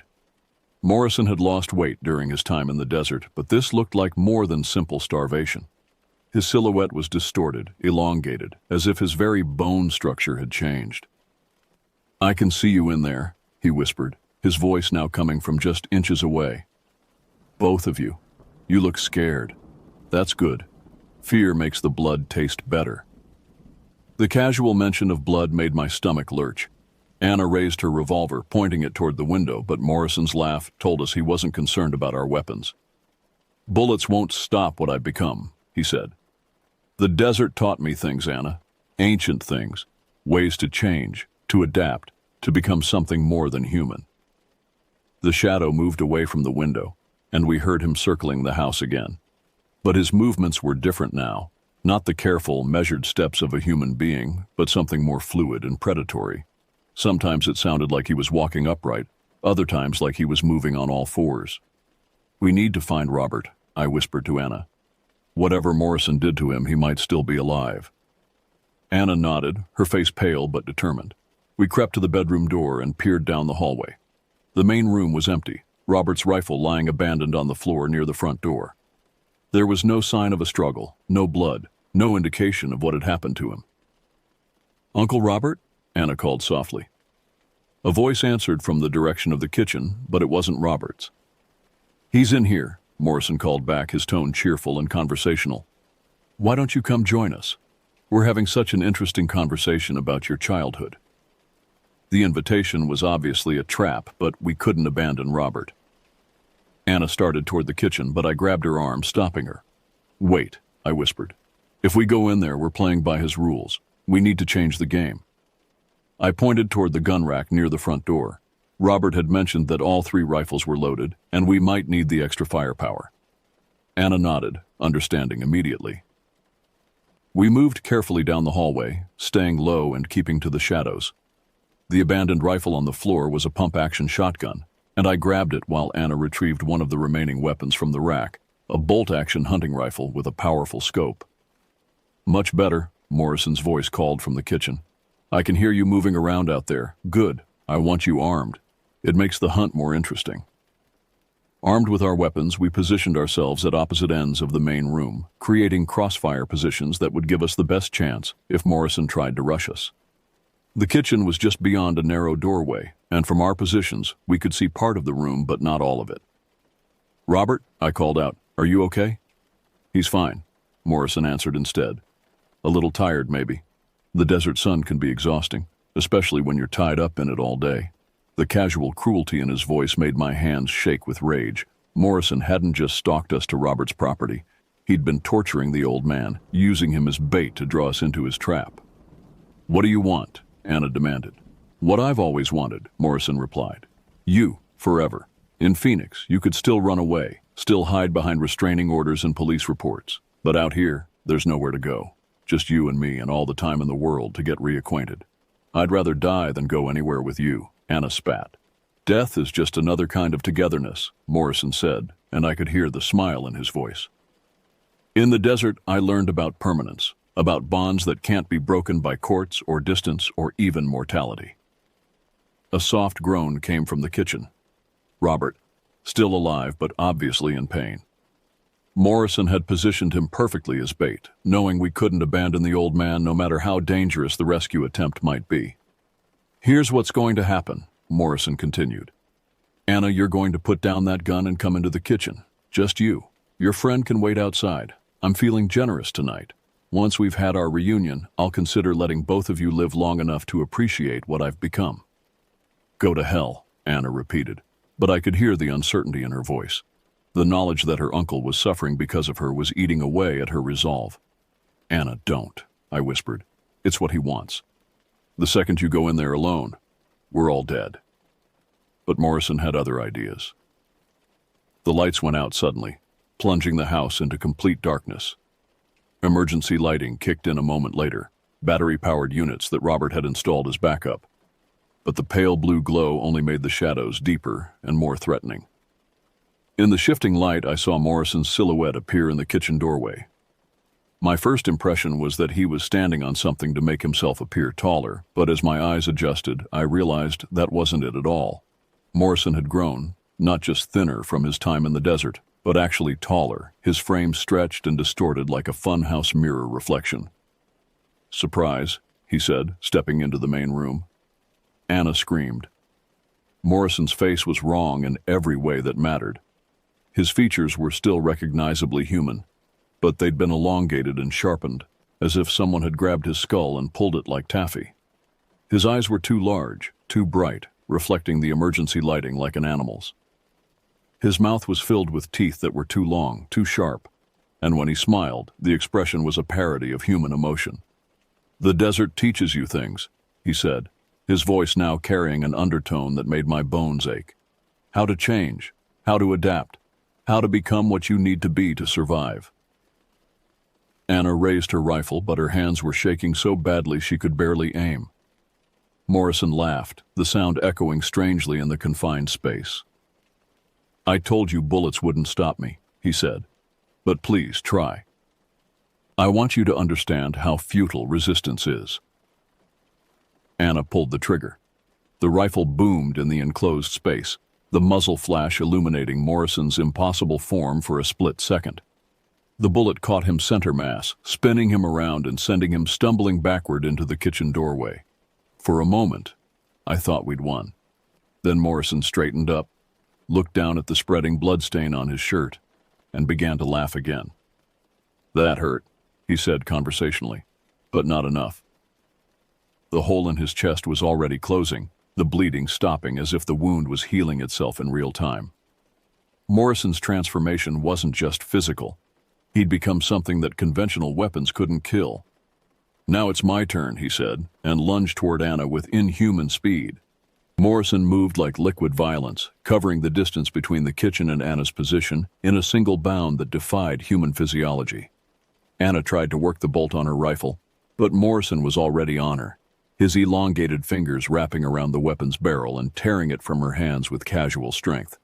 I fired the shotgun, the blast catching Morrison in the shoulder and spinning him away from Anna. Unlike the rifle bullet, the shotgun's spread pattern seemed to cause him more significant damage, multiple wounds across his back and arm that bled freely and didn't immediately heal. "Interesting," Morrison said, examining the bloody tears in his flesh with academic curiosity. "Seems like some weapons work better than others." He backhanded Anna across the face, the blow sending her flying into the wall with a sickening crack. She crumpled to the floor, conscious but dazed, blood trickling from her nose. "That's for shooting me," Morrison said mildly. "I'm not unreasonable. Actions have consequences." I pumped another shell into the shotgun chamber, but Morrison was already moving again, using the furniture as cover and moving with that same unnatural speed. The emergency lighting cast wild shadows that made it nearly impossible to track his position accurately. A crash from the kitchen told me that Morrison had circled around, probably to check on Robert or to retrieve something he'd left there. I used the distraction to help Anna to her feet, her eyes unfocused but clearing rapidly. "Can you move?" I whispered. She nodded, wincing as she touched her cheek where Morrison had struck her. "Where is he?" Before I could answer, Morrison's voice called from the kitchen. "Robert wants to say goodbye, Anna. He has some final words for his favorite niece." A weak voice followed. Robert, barely conscious but alive. "Anna, don't trust. Not human anymore. Kill it. Fire." The transmission cut off abruptly, followed by the sound of something heavy hitting the floor. Morrison had silenced Robert, either permanently or temporarily. "Fire," Anna repeated. Uncle Robert said fire. I understood immediately. The shotgun blast had been more effective than the rifle because of the spread pattern. Multiple wounds were harder for Morrison to heal simultaneously, but fire would be even better, creating damage that couldn't simply regenerate. "The kitchen," I said. "Gas stove. If we can get him in there." Anna nodded, understanding the plan. "How do we get him to follow us?" "Leave that to me," I said, checking the remaining shells in the shotgun.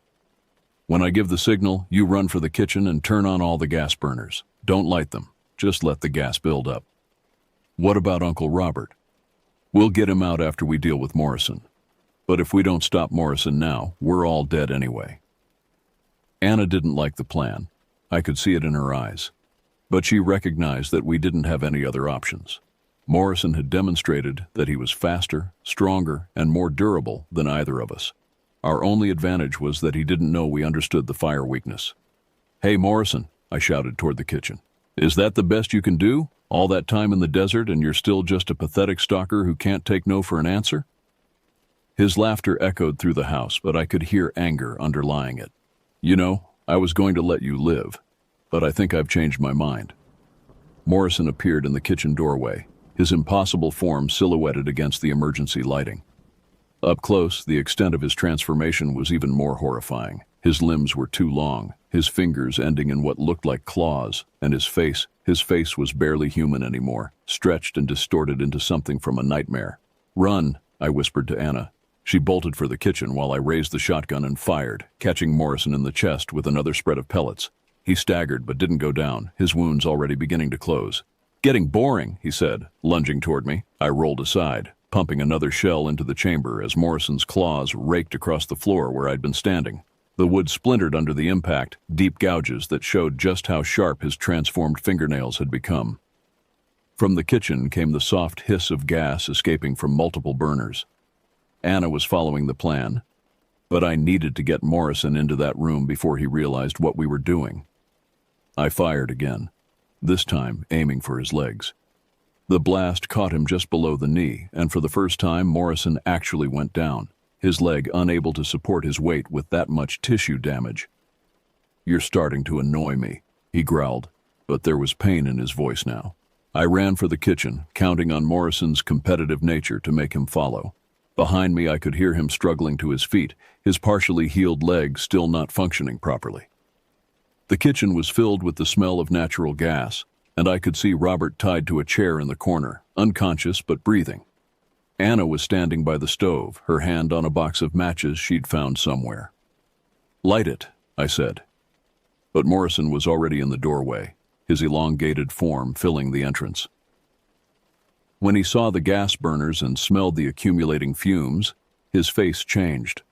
For the first time since this nightmare began, he looked genuinely afraid. "Clever," he said, "but not clever enough." Instead of entering the kitchen, he reached for the light switch on the wall. The spark from the electrical connection would be enough to ignite the gas, turning the entire room into a bomb with all three of us inside it. I raised the shotgun and fired, catching his hand just as it touched the switch. The blast severed 2 of his fingers and sent him stumbling backward, but the damage was done. The electrical spark had already jumped the gap. The explosion was deafening. Fire erupted through the kitchen like a living thing, consuming the accumulated gas in an instant and sending a wave of superheated air through the house. I was thrown backward into the main room, my hair singed and my lungs burning from the heat. Morrison's scream was inhuman, a sound of pure agony that cut through the roar of the flames. Through the wall of fire that had been the kitchen, I could see his silhouette writhing in the inferno, his transformed body finally finding something it couldn't heal from. But the fire was spreading quickly, consuming the old wood of the house with terrifying speed. Anna and Robert were trapped on the other side of the flames, and I had no way to reach them. "Anna!" I shouted over the roar of the fire. "I'm okay!" Her voice came back, muffled by the smoke and flame. "Uncle Robert's alive! We're going out the back!"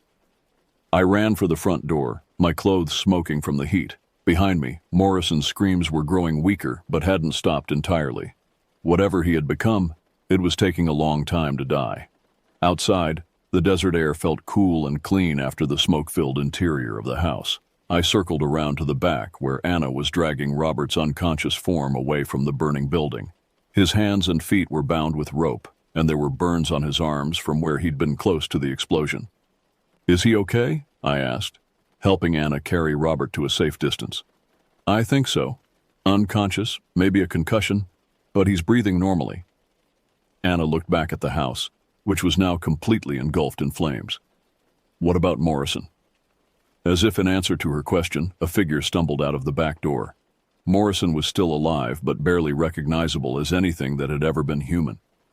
The fire had burned away most of his hair and clothes, revealing skin that was charred and blistered, but still somehow healing. His face was a ruin of melted flesh and exposed bone, but his eyes still burned with that same obsessive hatred. "Anna," he whispered, his voice a rasping croak, "you can't escape forever." He took a step toward us, then another. The fire had weakened him tremendously, but he was still moving, still pursuing the object of his obsession, even as his body fell apart around him. Anna picked up a piece of burning wood that had fallen from the house. "Stay away from us," she said, her voice steady despite the tears streaming down her face.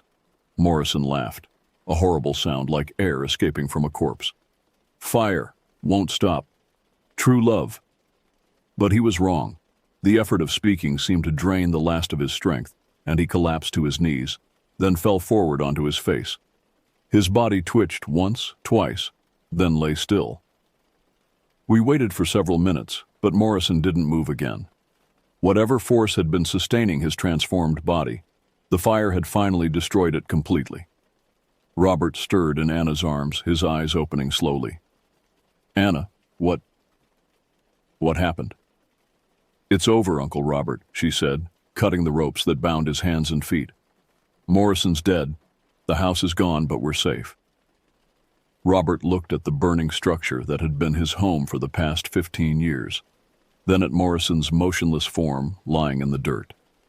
Fire, he said weakly. I told you. Only way to kill something like that. You knew? I asked. You knew what he'd become? Robert nodded slowly. Heard stories. Old stories from the tribal elders. Desert spirits, they called them. People who spend too long alone in the wasteland, let the heat and isolation drive them mad. Sometimes they change, become something that's not quite human anymore. He struggled to sit up, Anna supporting his weight. But they're still mortal. Fire destroys the thing that sustains them, breaks the connection to whatever keeps them alive. We sat there in the desert darkness, watching Robert's house burn to the ground, and I realized that we'd probably never know the full truth about what Vincent Morrison had become during his time in the wilderness. Whether it was some kind of psychological break that had given him superhuman abilities or something more supernatural didn't really matter anymore. What mattered was that it was over. The nightmare that had followed Anna from Phoenix was finally dead, consumed by the same desert that had created it. But as we waited for the fire to burn itself out, I couldn't shake the feeling that Morrison's transformation had been just one example of what the desert could do to people who stayed too long in its embrace. And somewhere out there in the vast wilderness, other lost souls might be undergoing the same terrible metamorphosis, becoming something hungry and patient and utterly inhuman. The desert keeps its secrets, but sometimes those secrets come hunting for us. Dawn came slowly to the desert, the sun rising like a malevolent eye over the smoldering ruins of Robert's house. The fire had burned itself out sometime during the night, leaving nothing but blackened timber and twisted metal scattered across the foundation. Morrison's body lay where it had fallen, but the desert sun had already begun the process of mummification, drawing the moisture from his corpse and leaving behind something that looked more like ancient leather than human remains. Robert sat propped against a large boulder, conscious now but still weak from his ordeal.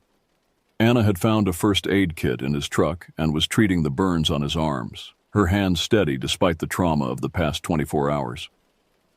We need to call the police, she said for the third time since sunrise.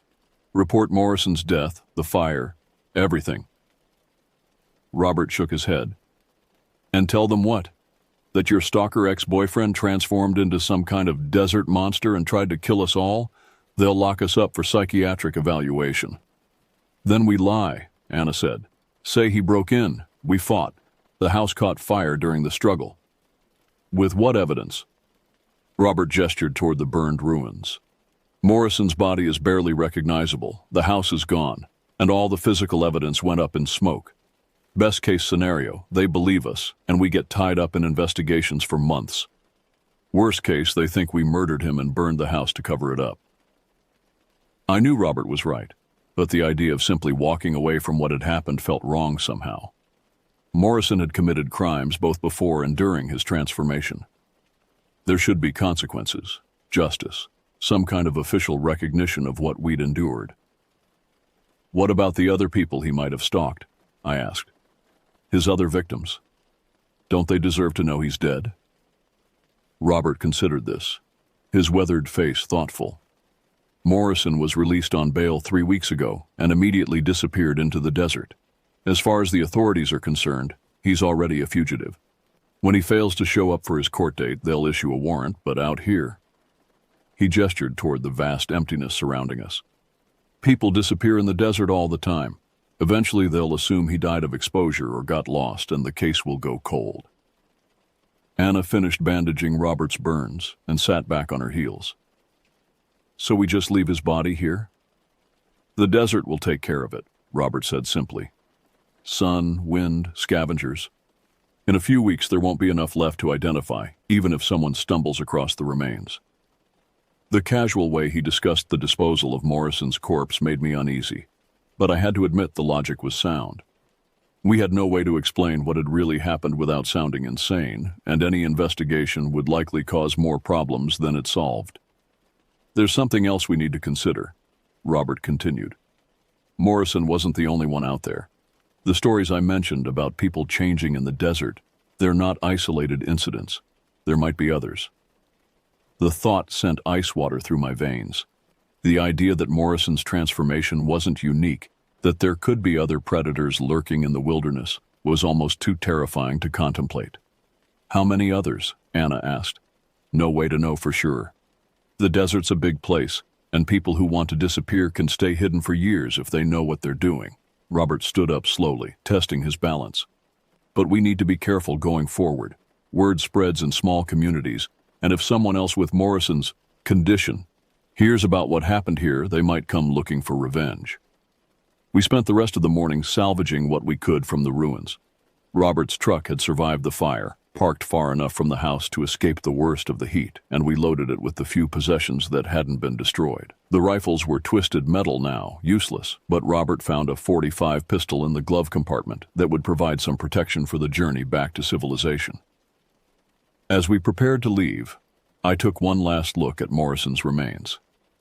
In the harsh morning light, his corpse looked almost peaceful, like someone who had finally found rest after a long struggle. But I knew better. The thing that had stalked us through the night had been driven by an obsession so intense it had literally transformed his body, reshaping him into something designed for hunting and killing. Do you think he knew? I asked. At the end, do you think Morrison understood what he'd become? Robert followed my gaze to the body. I think he knew exactly what he'd become, and I think he chose it willingly. The drive back to Phoenix was surreal. After the intensity of the past few days, the normal world seemed almost fictional. Other cars on the highway, gas stations, people going about their daily lives completely unaware of the nightmare we'd survived.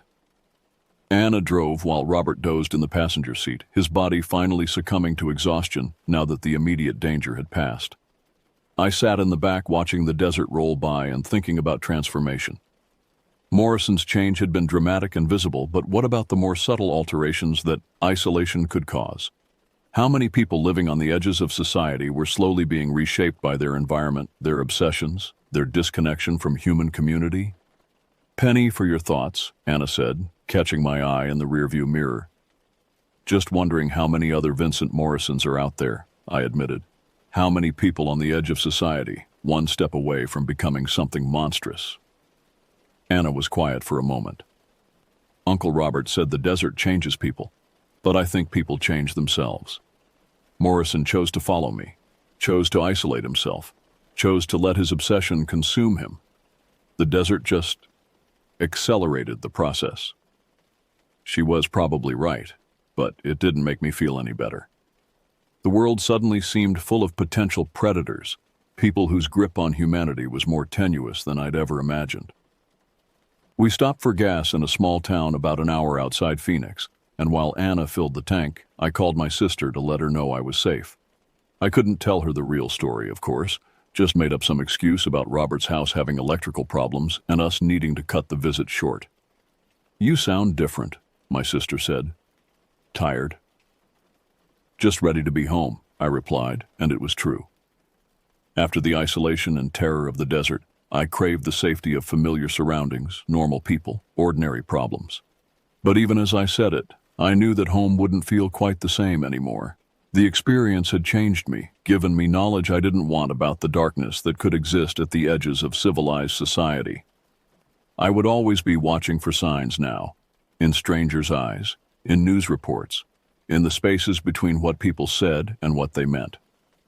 Robert woke up as we reached the Phoenix city limits, his eyes immediately scanning our surroundings as if searching for threats. The habits of hypervigilance once learned were hard to break. Where to? Anna asked. Drop me at the bus station, Robert said. I've got some business to take care of, then I'll figure out where to go from there. You could stay with me for a while, Anna offered. Until you get back on your feet. Robert smiled, but it was sad. Appreciate the offer, but I'm not built for city living anymore. Too many people, too much noise. I'll find somewhere quiet, somewhere off the beaten path. I understood. After what we'd been through, the idea of being surrounded by crowds and concrete was almost as frightening as the memory of Morrison's transformed face. Some experiences left you permanently changed, unable to fit back into the world you'd known before. We said our goodbyes at the Greyhound station, exchanging promises to stay in touch that we all knew we probably wouldn't keep. Some chapters of life were meant to be closed completely, the memories locked away where they couldn't contaminate the present.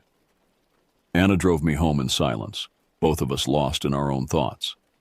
When she pulled up in front of my apartment building, I realized I didn't want to be alone. Not yet, not with Morrison's voice still echoing in my memory.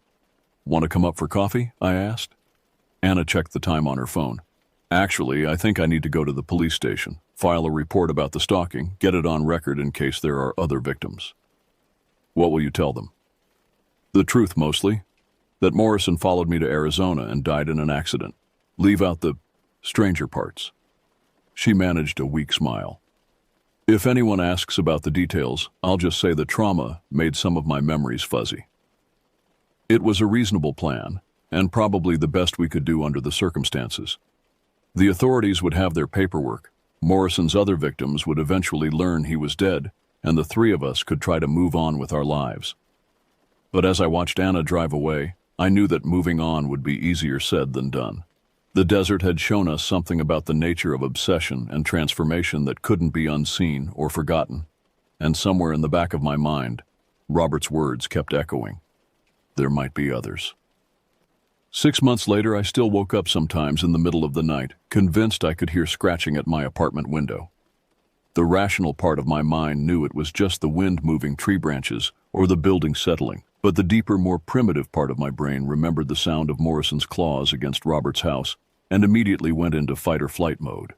I'd moved across town after the first month back in Phoenix, trading my ground-floor apartment for a third-story unit with multiple locks and a clear view of all approaches. My friends thought I was being paranoid, but they didn't know about Morrison's transformation or the patient way he'd stalked us through the desert night. They saw an overreaction to a simple break-in. I saw necessary precautions against threats they couldn't imagine. Anna and I had kept in touch sporadically, but our friendship had been fundamentally altered by what we'd shared. Every conversation eventually circled back to that night in the desert, picking at the memories like a scab that wouldn't heal. We'd both started seeing therapists, but how do you explain to a mental health professional that you've seen the literal face of obsession, watched a human being transform into something monstrous through sheer force of will and isolation? The official story had held up surprisingly well. Anna's police report described Morrison as a dangerous stalker who had followed her to her uncle's remote property, where he died in an accidental fire during a confrontation. The authorities in Arizona had eventually found the burned remains of Robert's house and Morrison's body, ruling the death accidental after a cursory investigation. Case closed, paperwork filed, another tragedy in the desert where people disappeared all the time. But I'd started following news reports from isolated areas across the Southwest looking for patterns that might indicate other transformations like Morrison's. It was probably just paranoia, but I found myself drawn to stories about missing hikers, unexplained attacks on remote properties, and particularly any incidents involving stalking behavior that escalated beyond normal criminal activity. The search results were disturbing. In Nevada, a woman had reported being followed by her ex-husband for months after their divorce, despite multiple restraining orders. The harassment had suddenly stopped when the man disappeared into the desert near Area 51, where his abandoned car was found 3 weeks later. The woman had told police that in his final phone messages he'd claimed to be becoming something new, something worthy of her love. In New Mexico, a series of break-ins at isolated ranch houses had followed an unusual pattern. The intruder never stole anything valuable, but always went through personal items belonging to female residents, particularly photographs and clothing. Security cameras had captured images of a tall, unnaturally thin figure moving with inhuman speed and agility. The police suspected drug use was involved, but the figure's proportions and movement patterns didn't match any known substance abuse symptoms. In Utah, a park ranger had reported encounters with what he described as a feral human near some remote hiking trails. The individual was apparently living rough in the wilderness, subsisting on small animals and approaching campsites at night. Witnesses described someone whose appearance had been dramatically altered by exposure and malnutrition, but who displayed unusual intelligence and patience in avoiding capture. Each story individually could be explained away: mental illness, drug abuse, elaborate hoaxes. But taken together, they suggested a pattern that made my blood run cold. Morrison hadn't been unique. The desert was creating others like him, people whose obsessions and isolation had fundamentally altered their humanity. The worst part was the timeline. All of these incidents had occurred in the past 6 months, after our encounter with Morrison. It was as if his death had somehow sent ripples through the community of lost souls wandering the Southwest, inspiring others to follow his path of transformation. I'd tried to discuss my findings with Anna, but she'd made it clear she didn't want to hear about potential other cases. She was struggling enough with her own recovery without taking on the weight of a broader conspiracy. And maybe she was right. Maybe I was seeing patterns where none existed, finding monsters in every shadow because I couldn't accept that Morrison had been an isolated incident. But then I received the phone call that changed everything. It was a Tuesday evening in late October, 6 months to the day after our escape from Robert's burning house. I was making dinner when my phone rang, the caller ID showing an Arizona area code I didn't recognize. "Hello?" I answered cautiously. "Is this the woman who was with Anna Delacroix at Robert Delacroix's property last spring?" The voice was elderly, female, with a slight accent I couldn't place. "Who is this?" "My name is Marie Yazzie. I'm a tribal elder with the Navajo Nation. I've been tracking some unusual activity in the desert areas, and your names came up in connection with an incident involving Vincent Morrison." My hand tightened on the phone. "I don't know what you're talking about." "Please," Marie said gently. "I know what you saw that night. I know what Morrison had become. And I know you've been researching similar cases across the Southwest." The fact that she knew about my research made my skin crawl.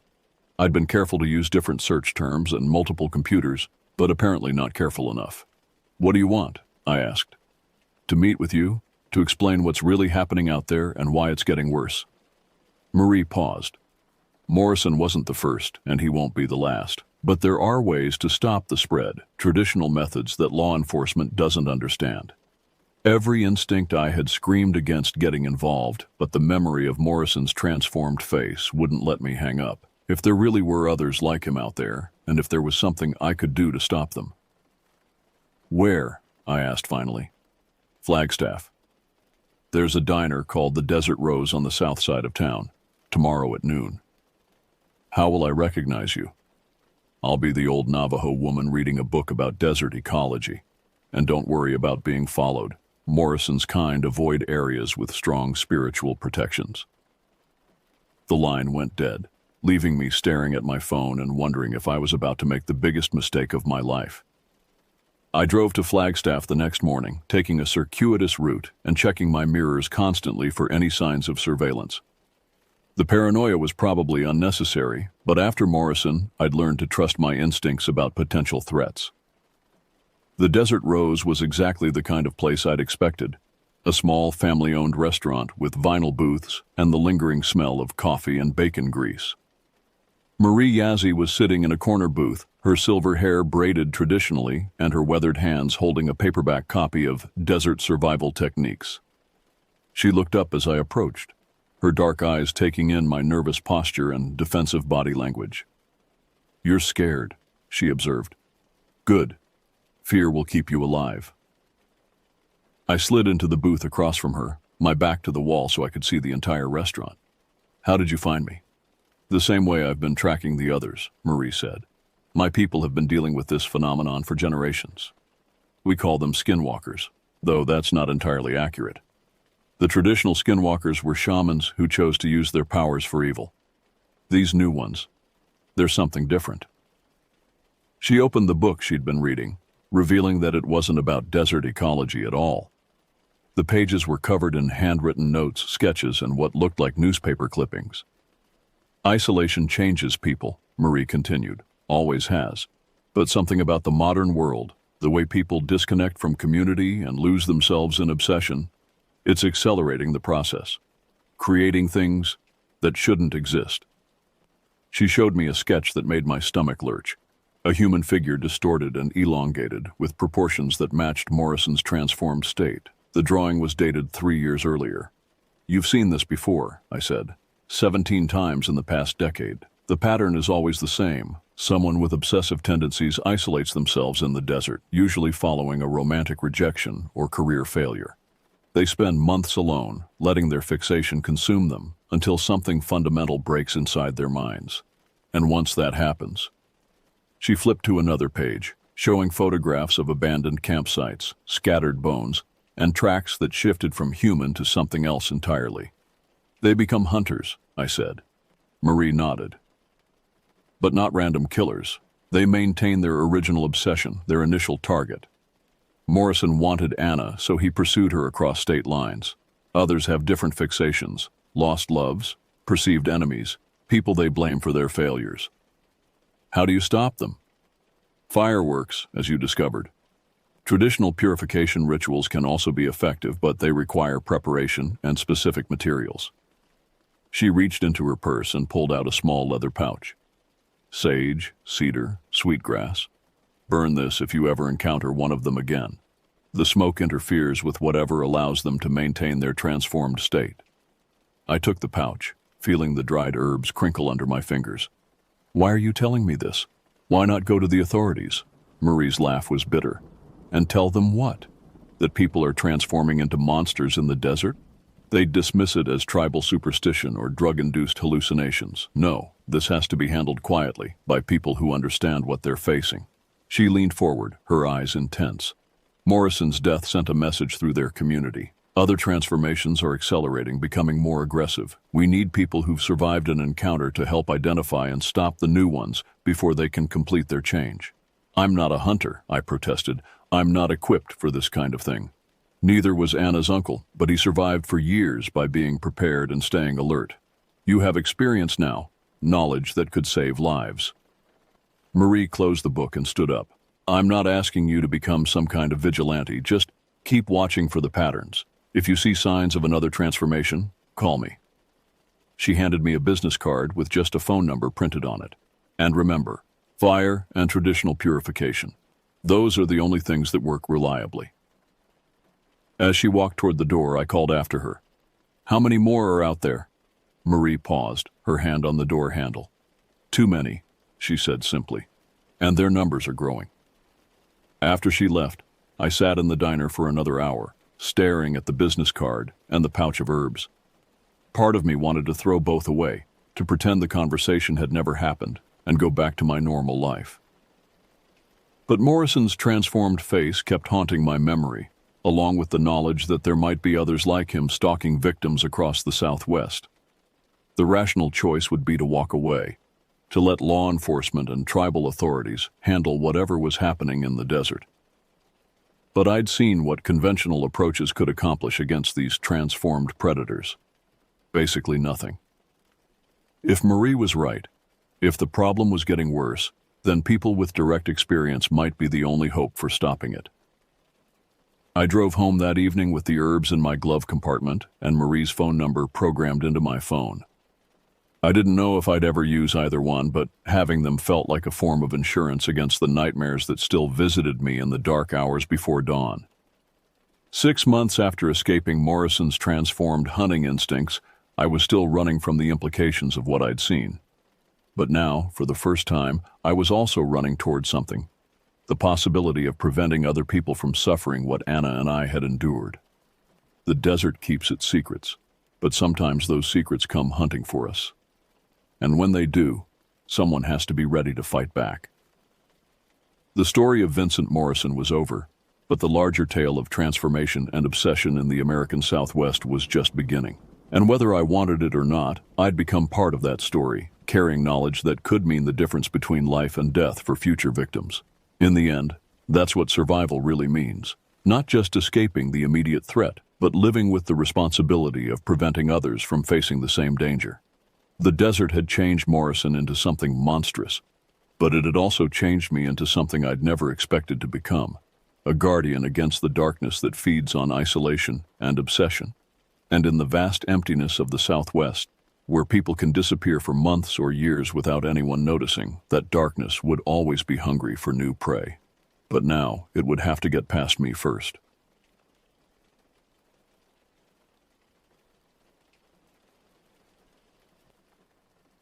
I always thought moving to the cabin would be peaceful.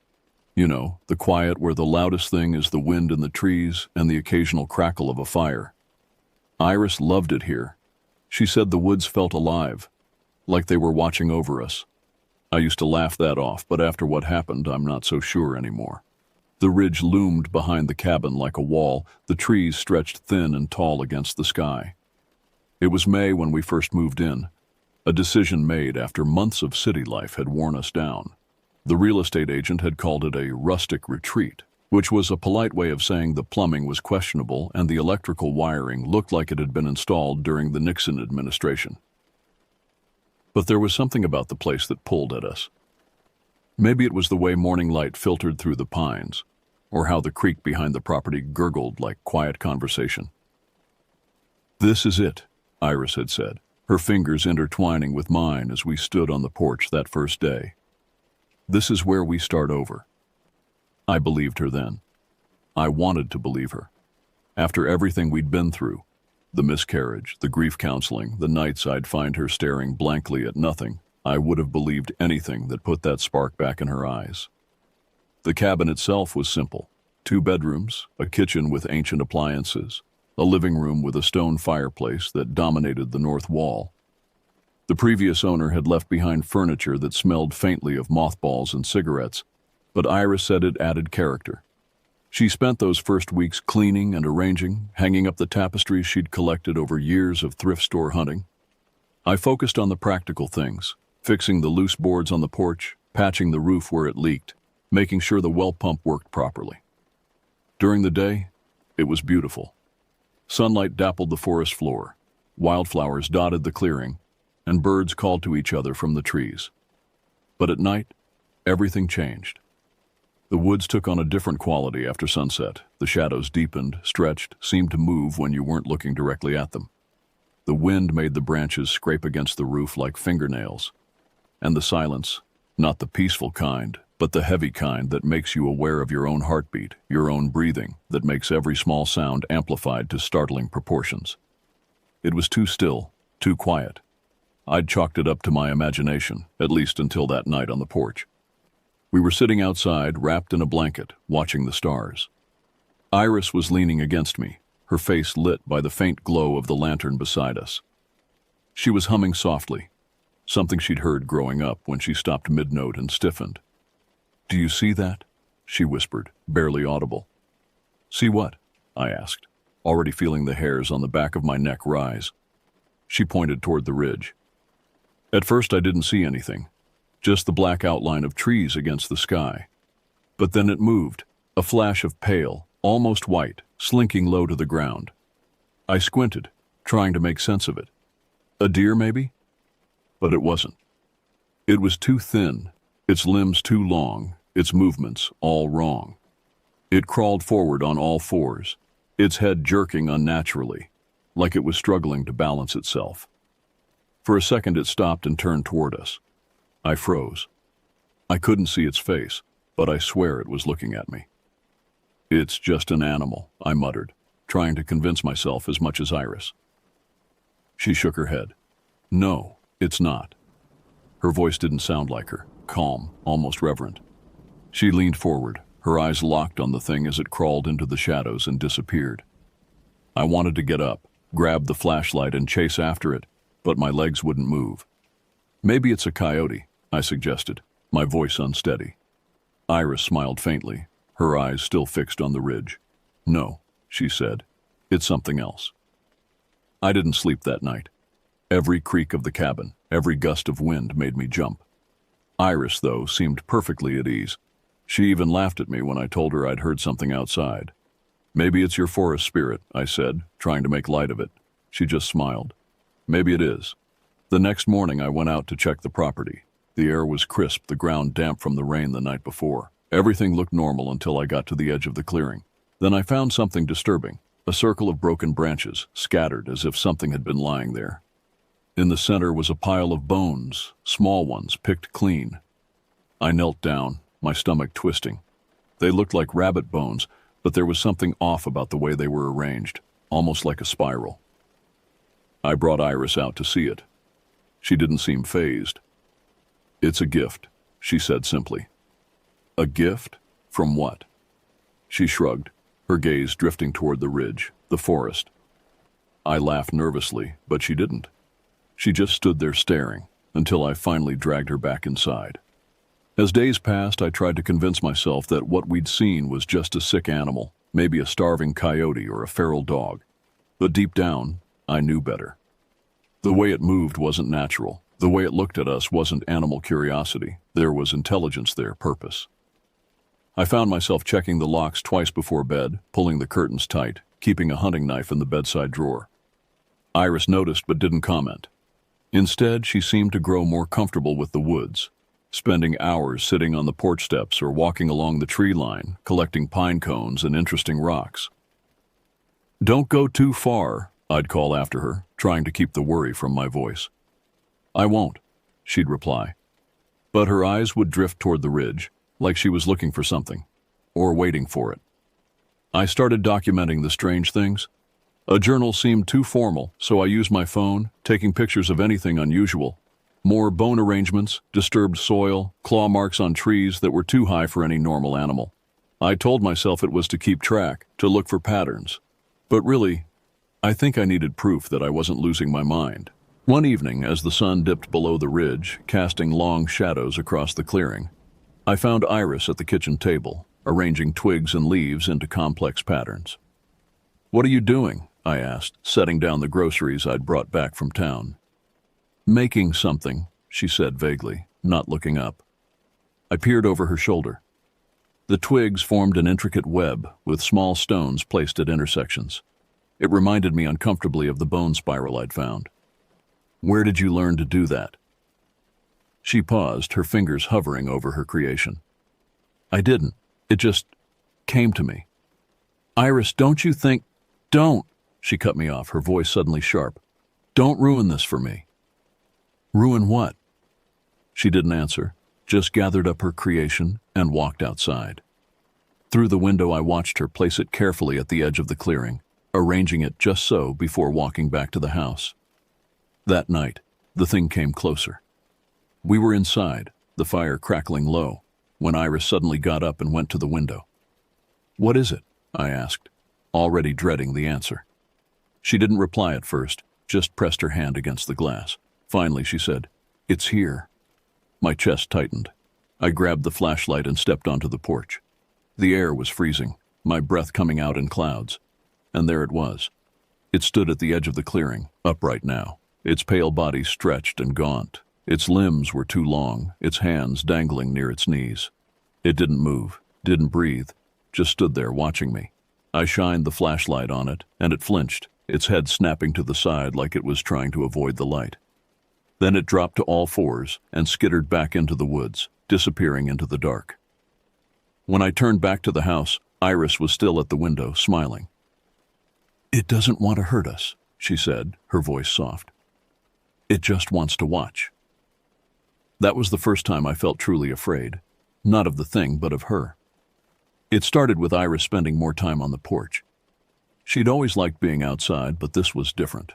She wasn't enjoying the fresh air or taking in the scenery. She was watching, waiting. Every morning she'd step outside, barefoot no matter how cold it was, and stare toward the ridge. At first, I told myself it was harmless. Iris had always been a little more connected to the natural world than me, and if she wanted to commune with the trees, who was I to stop her? But then she started talking about it. "I see it every day now," she told me one afternoon while I was stacking firewood. She was sitting cross-legged on the porch, her hair pulled back in a messy bun, her eyes locked on the tree line. I stopped mid-swing. "You see what?" "The Watcher," she said, like it was the most obvious thing in the world. "It comes closer every time." I set the axe down, my stomach tightening. "Iris, this isn't funny." She turned to me, her face calm, serene even. "I'm not joking. It doesn't want to hurt us. It's curious. That's all." Curious. Sure. Because that's exactly how I'd describe something that crawls on all fours like a broken marionette. I began to notice other changes in her. She stopped wearing her silver necklace, the one her grandmother had given her, the one she'd never taken off in the 5 years I'd known her. When I asked about it, she shrugged and said it felt wrong now. She started eating less, sleeping more during the day, and staying awake at night. Sometimes I'd wake at 3 in the morning to find her side of the bed empty, only to discover her sitting on the porch steps, staring into the darkness. "Come back to bed," I'd plead, wrapping a blanket around her shoulders. "In a minute," she'd say. But she wouldn't move, wouldn't even acknowledge me beyond that. I started researching, spending hours at the town library while Iris stayed at the cabin. The locals were tight-lipped about the woods, but the historical records told their own story. 3 disappearances in the last 50 years, all hikers who'd wandered off the main trails. A series of abandoned homesteads along the ridge, families who'd moved in with hope and left within months, their reasons unrecorded. One afternoon, I cornered Mr. Winters at the general store. He'd lived in the area his whole life, knew every inch of those woods. "That ridge?" I said casually, bagging the groceries he'd rung up. "Any strange stories about it?" His weathered face went still. "Why do you ask?" "Just curious. My girlfriend and we've been seeing wildlife, unusual wildlife." He studied me for a long moment, then leaned forward. "Listen to me carefully, young man. Those woods are old. Older than this town, older than any of us can understand. There are things in there that don't have names, things that were here long before us and will be here long after." "What kind of things?" My mouth had gone dry. He shook his head. "The kind you don't want to attract attention from. The kind that notice when you notice them." He pushed my groceries toward me. "My advice? Sell that cabin. Move back to wherever you came from. And don't look for things in the dark. You might find them." I drove home with his words echoing in my head, a knot of dread tightening in my stomach. When I pulled up to the cabin, Iris was standing at the edge of the clearing, looking toward the ridge. As I got out of the car, she turned to me, and for a second, I didn't recognize her. Her face was the same, but her eyes, they looked hollow, distant, like she was seeing something I couldn't. "He's coming tonight," she said. I didn't ask who. That night, I woke up to find Iris's side of the bed empty. At first, I thought she'd gone to the bathroom or maybe downstairs for a drink of water. But when I didn't hear any movement, I got up to check. The house was silent, the kind of silence that presses on your ears. The door to the porch was wide open, letting in a freezing draft. My heart dropped. I grabbed a flashlight and stepped outside. The moon was high, casting long shadows over the clearing. "Iris," I called, my voice shaky. No answer. I followed the faint tracks in the snow, my breath coming out in short, panicked bursts. They led toward the woods. "Iris!" I shouted again, louder this time. Finally, I saw her. She was standing just inside the tree line, her back to me, staring at something I couldn't see. "Iris!" I yelled, running to her. "What the hell are you doing?" She didn't turn around. Her breath fogged in the cold air, slow and steady, like she wasn't freezing in nothing but a sweater and pajama pants. "Do you hear it?" she asked, her voice barely above a whisper. I grabbed her arm and spun her around. "Hear what? What are you talking about?" She smiled faintly, her eyes distant. "It's singing." The hairs on my neck stood up. An icy feeling spread through my chest, freezing me from the inside out. "We're going inside," I said, pulling her back toward the cabin. She didn't resist, but as we walked, she kept glancing over her shoulder, like she was leaving something important behind. Back in the cabin, I sat her down on the couch, wrapping a blanket around her shoulders. Her skin was ice cold, but she wasn't shivering.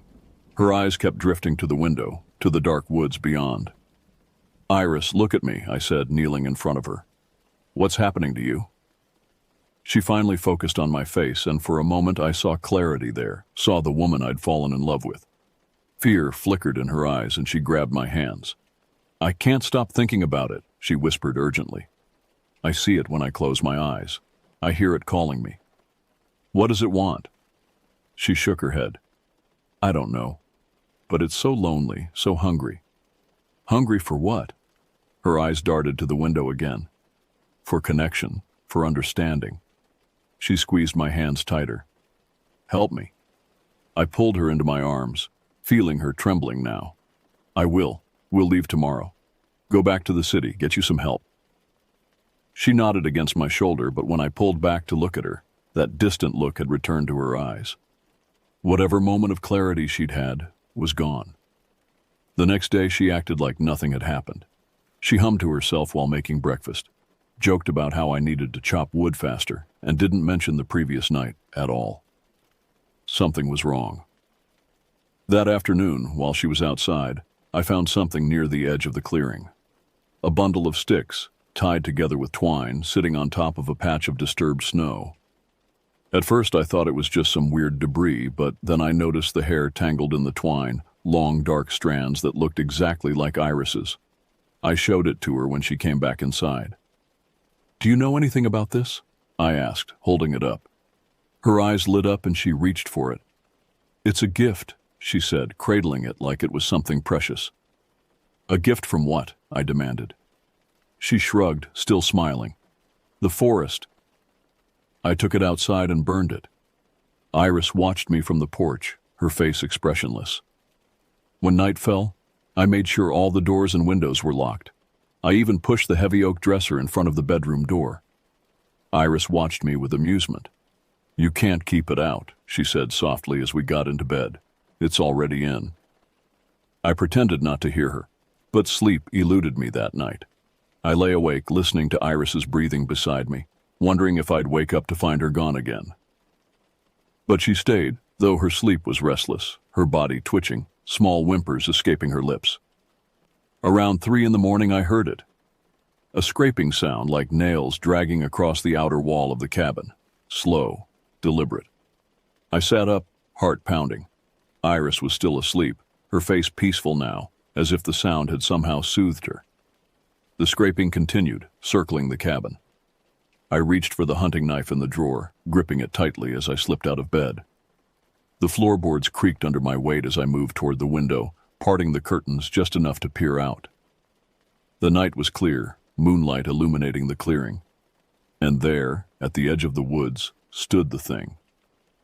It was watching the cabin, its head tilted at that unnatural angle. As I stared, it took a step forward, then another, its movements jerky and wrong, like a puppet with half its strings cut. I backed away from the window, knife clutched to my chest. The scraping had stopped, but now I heard something worse. The soft creak of the porch steps, the slight rattle of the doorknob. It was trying to get in. I glanced at Iris, still sleeping soundly.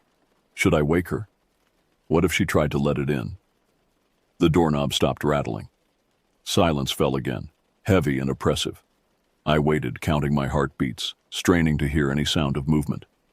Minutes passed, then an hour. Finally, exhaustion overtook me, and I crawled back into bed, the knife still in my hand. I didn't sleep, just lay there watching Iris, watching the door, jumping at every creak and groan of the old cabin. When dawn broke, I was still awake. Iris stirred beside me, stretching like a cat, a small smile on her lips. "You look terrible," she said, touching my face. "Bad dreams?" I looked into her eyes, searching for any sign of the Iris I knew. "We need to leave," I said. "Today." Her smile faltered. "I can't leave." "Why not?" She looked toward the window, toward the ridge. It wouldn't like that. The breaking point came 3 nights later. I woke up to the sound of something moving on the roof. Slow, deliberate footsteps. I lay there holding my breath, straining to listen. Then I realized Iris wasn't beside me. I bolted upright and looked around. The curtains were open, and through the window, I saw her. She was standing in the clearing, looking up at the ridge.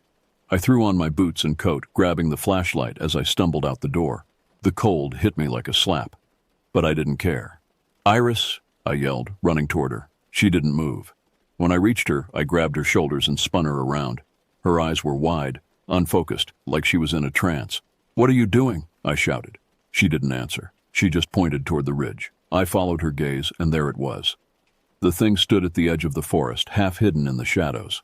It was taller now, its limbs impossibly long, its face a pale, featureless void. It tilted its head as if studying us, and then stepped forward, its movements jerky and wrong. I dragged Iris back to the cabin, my heart pounding. She didn't fight me, didn't say a word, just kept looking over her shoulder at the thing. When we got inside, I locked the door and shoved a chair under the handle. Iris sat at the table, staring out the window with a faint smile on her face. "It doesn't want to hurt us," she said softly. I paced the floor, running my hands through my hair. "This is insane, Iris. That thing isn't natural. It's not some forest spirit. It's something else, something wrong." She looked at me, her eyes clearer than they had been in days. "I know what it is." "What?" "It's lonely." I stared at her. "Lonely? That thing isn't human, Iris. It's not even an animal. It was a man once," she interrupted. "A long time ago. But the forest changed him." My skin crawled. "How do you know that?" "It told me. In my dreams." She looked back out the window. "It's been alone for so long, watching people come and go. It just wants company." "So it's what, trying to take you? Turn you into whatever it is?" She shook her head. "Not take. Share. It wants to show me things."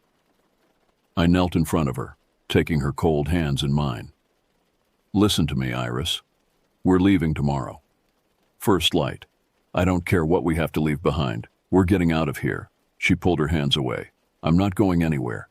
"Yes, you are, even if I have to drag you." Her eyes hardened. "You don't understand. I've never felt so connected to anything in my life. After we lost the baby, I was so empty, so numb.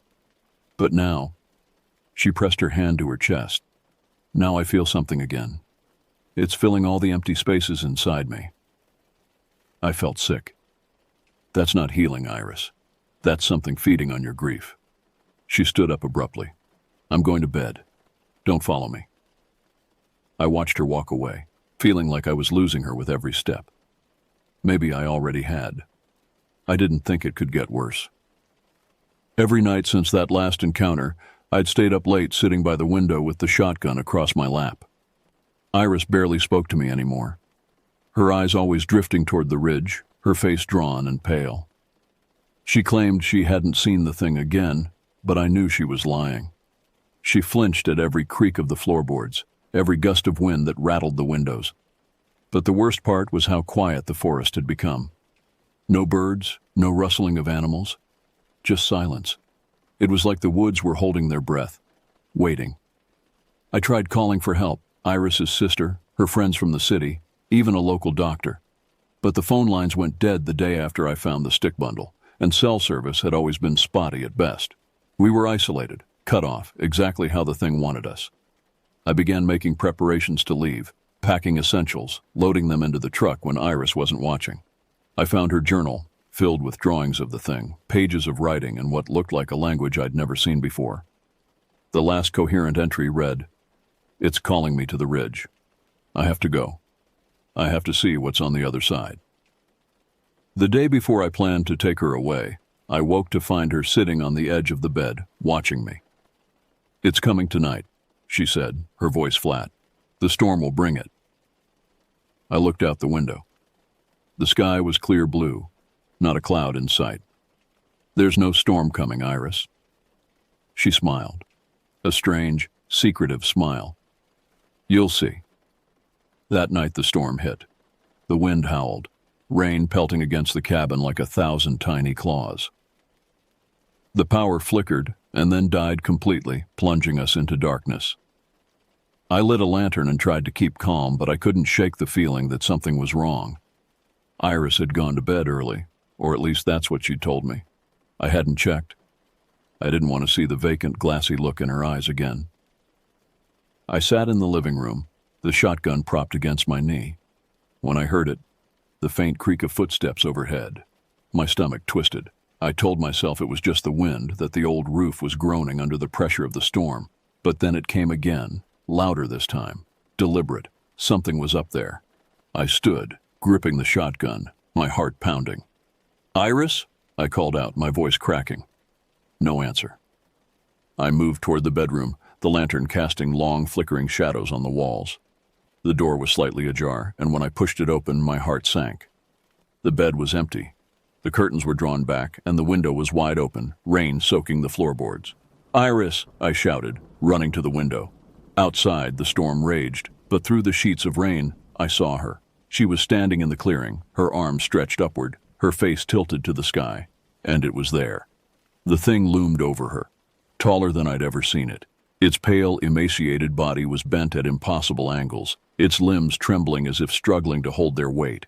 Its face, or lack of one, was turned toward her, a gaping black void where its eyes should have been. I yelled her name again, but she didn't react. She was whispering something, her voice carried away by the wind. I didn't think. I just ran. The rain soaked me to the bone as I sprinted across the clearing, the shotgun heavy in my hands. The thing didn't move as I approached, didn't even acknowledge me. Its entire focus was on Iris. When I was just a few feet away, I raised the shotgun and fired. The sound was deafening, cutting through the storm like a thunderclap. The thing jerked back, its body folding in on itself like a collapsing puppet. For a moment I thought I'd killed it, but then it straightened, its head snapping toward me with a sickening crack. It turned its face, half-decayed flesh stretched over bone, eyes sunk deep into hollow sockets, its mouth a jagged tear in what had once been human features. Then it reached for Iris. "No!" I screamed, grabbing her arm and pulling her back. The thing let out a sound, a deep, guttural noise that vibrated in my chest. Its arms stretched toward us, impossibly long, its clawed fingers brushing the edge of my jacket. I fired again, this time aiming for its head. The shot hit, and the thing recoiled, its body convulsing. It let out another sound, this one high-pitched and grating, like metal scraping against metal. Then it retreated, skittering backward into the woods, its limbs twisting and contorting as it disappeared into the darkness. I didn't wait to see if it would come back. I threw Iris over my shoulder and ran for the cabin. When we got inside, I locked the door and barricaded it with everything I could find. Chairs, the table, even the couch. Iris didn't fight me. She just sat on the floor, dripping wet, staring at nothing. "What the hell were you doing out there?" I demanded, my voice shaking. She didn't answer. "Iris!" I shouted, grabbing her shoulders and shaking her. Finally, she looked at me, her eyes wide and filled with tears. "It was beautiful," she whispered. I didn't know what to say. The next few days were a blur. Iris wouldn't leave the cabin, wouldn't eat or speak. She spent most of her time sitting by the window, staring out at the ridge. I tried to convince her to leave, to pack up and go back to the city, but she refused. "It won't let us," she said, her voice flat. I started hearing things at night, soft whispers outside the windows, the creak of footsteps on the porch. Sometimes I thought I saw movement in the shadows, but whenever I looked, there was nothing there. The storm had knocked down trees across the road, effectively trapping us. I spent days clearing them, working until my hands were raw and blistered, driven by the desperate need to get Iris away from this place. But for every tree I moved, it seemed like two more fell during the night. Iris grew paler, thinner. She stopped eating entirely, surviving only on water and occasional sips of tea. When I tried to force her to eat, she vomited immediately, her body rejecting anything solid. "It's changing me," she told me one night, her voice barely audible, "from the inside out." I found strange marks on her skin, long, thin scratches that she couldn't explain, bruises in the shape of fingerprints on her arms and neck. Her hair began to fall out in clumps, and her beautiful eyes became sunken, the irises fading from warm brown to a pale, milky color. I tried everything. I called for help on our dead phone, hoping against hope that somehow the signal would get through. I tried to carry her to the truck, but she fought me with surprising strength, scratching and biting until I had to let her go. I even considered knocking her unconscious, but I couldn't bring myself to hurt her more than she was already hurting. Then, one night, I woke up to find Iris standing at the window again. Her hand was pressed against the glass, her breath fogging up the pane. "It's back," she said softly. I didn't look. I didn't want to see, but deep down I knew it was true. The thing wasn't done with us. "Come away from the window, Iris," I pleaded, reaching for her hand. She shook her head. "It's calling me." "Don't listen to it." She turned to me then, and in the moonlight I could see how much she'd changed. Her skin was stretched tight over her bones, her lips cracked and bleeding, her eyes almost completely white now. "I have to," she whispered. "I'm almost ready." "Ready for what?" I asked, though I dreaded the answer. She smiled, showing teeth that looked too sharp, too numerous. "To join it." I backed away from her, fear gripping my heart. This wasn't Iris anymore. Whatever was standing in front of me might have her face, her voice, but the woman I loved was gone. "What happens if you join it?" I asked, my voice hoarse. "I become like it, free from pain, from grief, from human limitations." She took a step toward me, her movements jerky, unnatural. "You could come too. We could be together, forever." I shook my head. "That's not living, Iris. That's not even existing." Her face hardened. "You don't understand. You never did." She turned back to the window. "It's time." I lunged for her, grabbing her arms, trying to pull her away from the window. She fought me, her nails, now long and sharp like claws, raking across my face, drawing blood. We struggled, knocking over furniture, shattering lamps, until finally I managed to pin her to the floor. "Listen to me, Iris," I gasped, blood dripping onto her face. "Whatever that thing is telling you, it's lying. It doesn't want to help you. It wants to consume you." For a moment I thought I saw recognition in her eyes, a flicker of the woman I'd loved. Then her mouth opened, and the sound that came out wasn't human. It was the same guttural noise the thing had made, vibrating through her chest, through my hands that held her down. The windows exploded inward, showering us with glass. The door splintered off its hinges and cold air rushed in, carrying with it the smell of decay. I looked up to see the thing filling the doorway, its twisted body barely contained by the frame. Iris bucked beneath me, throwing me off with inhuman strength. She scrambled toward the thing, reaching for it like a child reaching for a parent. "No!" I screamed, grabbing for her ankle. My fingers brushed against her skin, but she was already out of reach, already at the threshold. The thing enveloped her in its long, emaciated arms, pulling her against its chest. For a second, they stood there, Iris and the thing, silhouetted against the night sky. Then they were gone, disappearing into the darkness, leaving me alone in the ruined cabin. I don't know how we survived that night. It started with Iris waking me, her voice trembling. "It's here," she whispered. Her face was pale, her eyes wide with terror. For a second I thought it was just another one of her trances, her strange connection to the thing that haunted us. But then I heard it too. The scraping sound, like nails dragging across the cabin walls. I bolted upright, grabbing the shotgun from the floor. The sound circled the cabin, slow and deliberate, like it wanted us to know it was there. Iris clung to me, trembling, her nails digging into my arm. "What do we do?" she asked, her voice barely audible. I didn't have an answer. I just knew we couldn't stay. The sound stopped suddenly, and the silence that followed was worse. It pressed down on us, thick and suffocating. Then the door rattled. I aimed the shotgun, my hands shaking.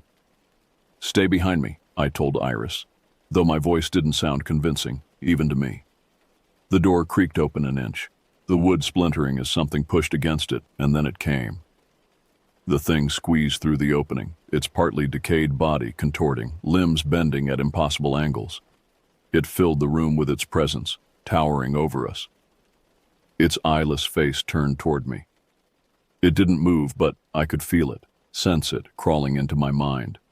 My thoughts twisted, my vision blurred, and I felt like I was falling, even though I hadn't moved. Iris screamed, snapping me back. I fired the shotgun, the sound deafening in the small cabin. The thing recoiled, its body jerking violently, but it didn't fall. Instead, it screeched, a sound so loud and piercing it felt like it was splitting my skull. I grabbed Iris's hand and ran, dragging her toward the back door. We stumbled into the storm, the rain freezing against our skin. The forest was alive with noise, branches snapping, leaves rustling, the sound of heavy footsteps chasing us. "Don't look back!" I shouted, pulling Iris with me as we sprinted toward the truck. The thing was close. I could hear its guttural breathing, feel the ground trembling beneath its weight. Iris tripped, falling into the mud, and for a horrifying second I thought it was over. I yanked her up, practically carrying her the rest of the way. When we reached the truck, I threw open the door and shoved her inside. My hands fumbled with the keys as I climbed in, the shotgun clattering to the floor. The engine roared to life, and I slammed on the gas. The tires spun in the mud, the truck lurching forward as the thing burst from the tree line. It was faster than I thought possible, its long limbs skittering across the ground like some grotesque spider. It reached for us, its claws scraping against the tailgate as the truck finally found traction and shot forward. We didn't stop driving, not for miles, not until the forest thinned and the lights of the town came into view. Only then did I pull over, my hands still gripping the wheel so tightly they ached. Iris was silent beside me, staring straight ahead. Her face was pale, her lips trembling, but she didn't cry. Neither did I. Finally, she broke the silence. "We can't go back," she whispered. I nodded. "We won't." We packed up the cabin the next day. I didn't care about leaving things behind. Half our stuff wasn't worth the risk. We drove away with what little we could carry, the weight of that place still clinging to us like a shadow. I've thought about what happened 100 times since then, but I still can't make sense of it. Was the thing real? Was it some kind of emaciated human driven to madness by isolation? Or was it a manifestation of our worst fears brought to life by grief and isolation? I don't know, and I don't want to. All I know is we barely made it out alive. And no matter how much Iris insists she feels better now, no matter how far we've gone, I still wake up some nights to the sound of her whispering in her sleep. Sometimes I catch her staring out the window, her gaze distant, her lips moving silently. And in those moments, I wonder if we ever really escaped. But one thing is certain. We will never, ever go back into those woods. Months have passed. We moved to a small apartment in the city, surrounded by noise and light and people. Iris recovered slowly. The hollowness in her eyes faded, her appetite returned, and the strange marks on her skin healed, leaving only faint scars that she covers with long sleeves. We don't talk about what happened. Not to each other, not to the therapist we started seeing, not to anyone. Some things are better left in the dark. But sometimes when Iris thinks I'm not looking, she traces patterns on the windowsill, intricate spirals that remind me too much of the bone arrangements we found in the woods. And sometimes, when the wind blows just right, when the shadows lengthen across our bedroom floor, I swear I can hear it, that soft scraping sound like nails dragging across the wall. And I know deep down that it found us, that it's watching, waiting, that some part of Iris still belongs to it, will always belong to it, that someday it will come for her again. And next time, I might not be able to save her.